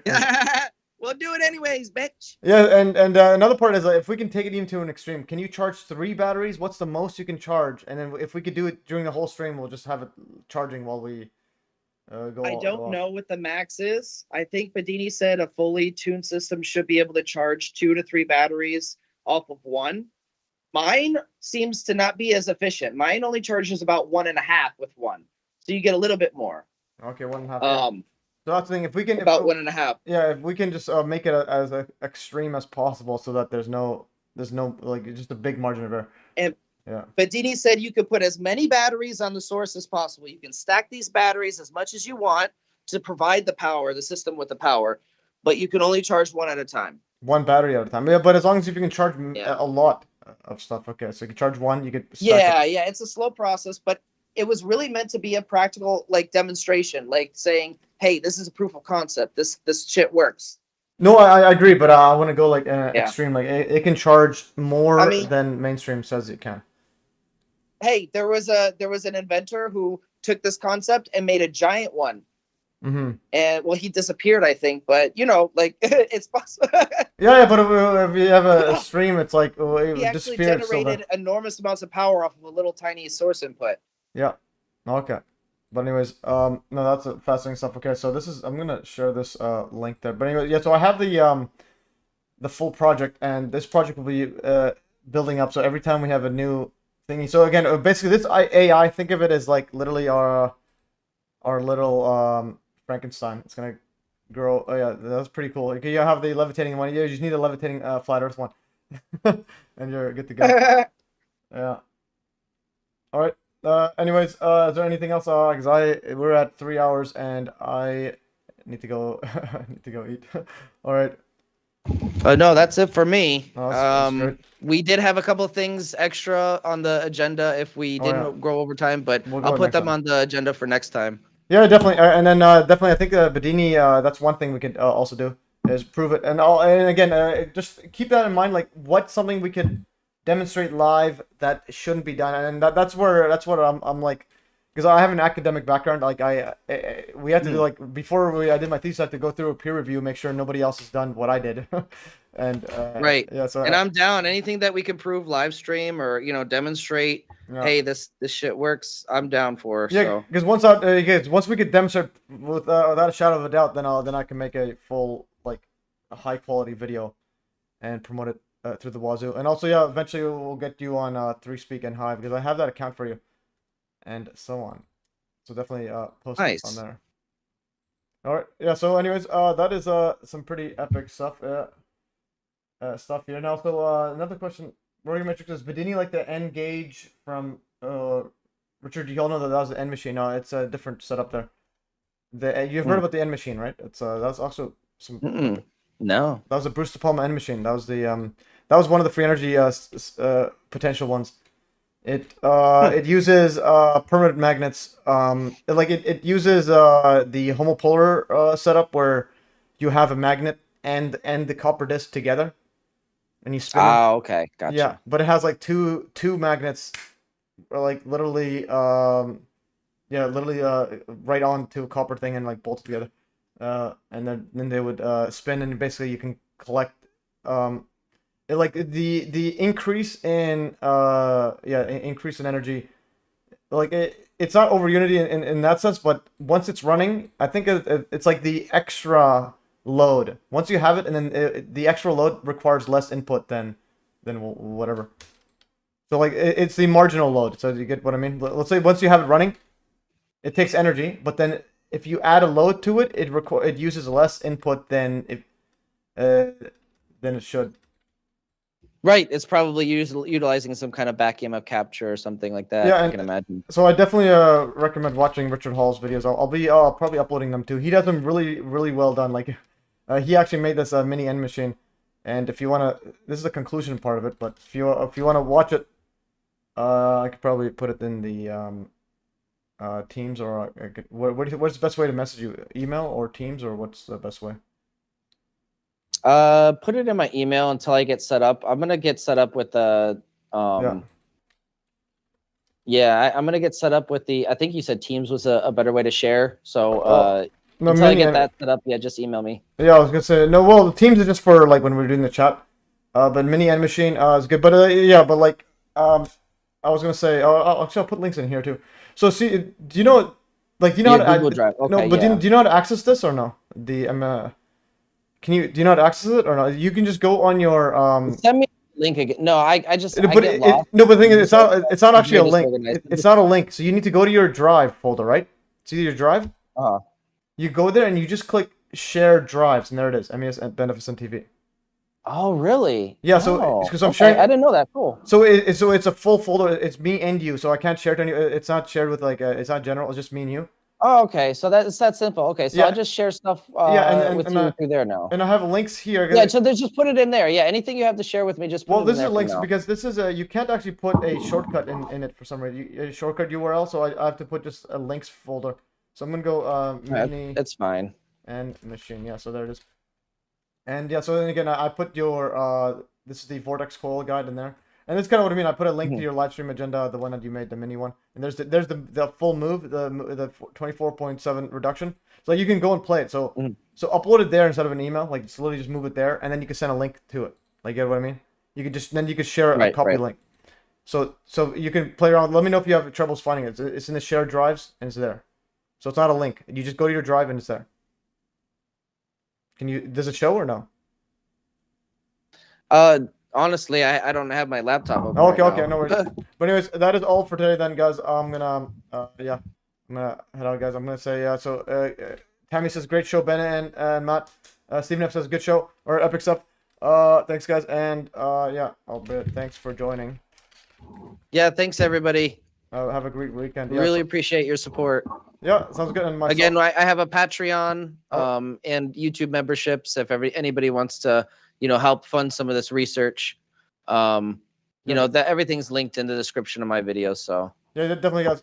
Get on his Patreon, and also we'll get you on Hive blockchain next time. Again, my upvotes are worth like 50 cents each time. So you do 100 posts. If you do 100 posts, that's like $50. I will be. I have been meaning to, but I'm going to upload a new Patreon and YouTube members only video for the heat induction probably this weekend. So all right, sounds good. Yeah, and I'll just send these messages out to these peeps. Okay, yeah. So that's all for now. I'm gonna end this stream and I'm gonna stop recording. Okay, guys, I'm gonna end this stream, guys. 3, 2, 1, end stream. All right, and I'll stop recording. Okay, so this.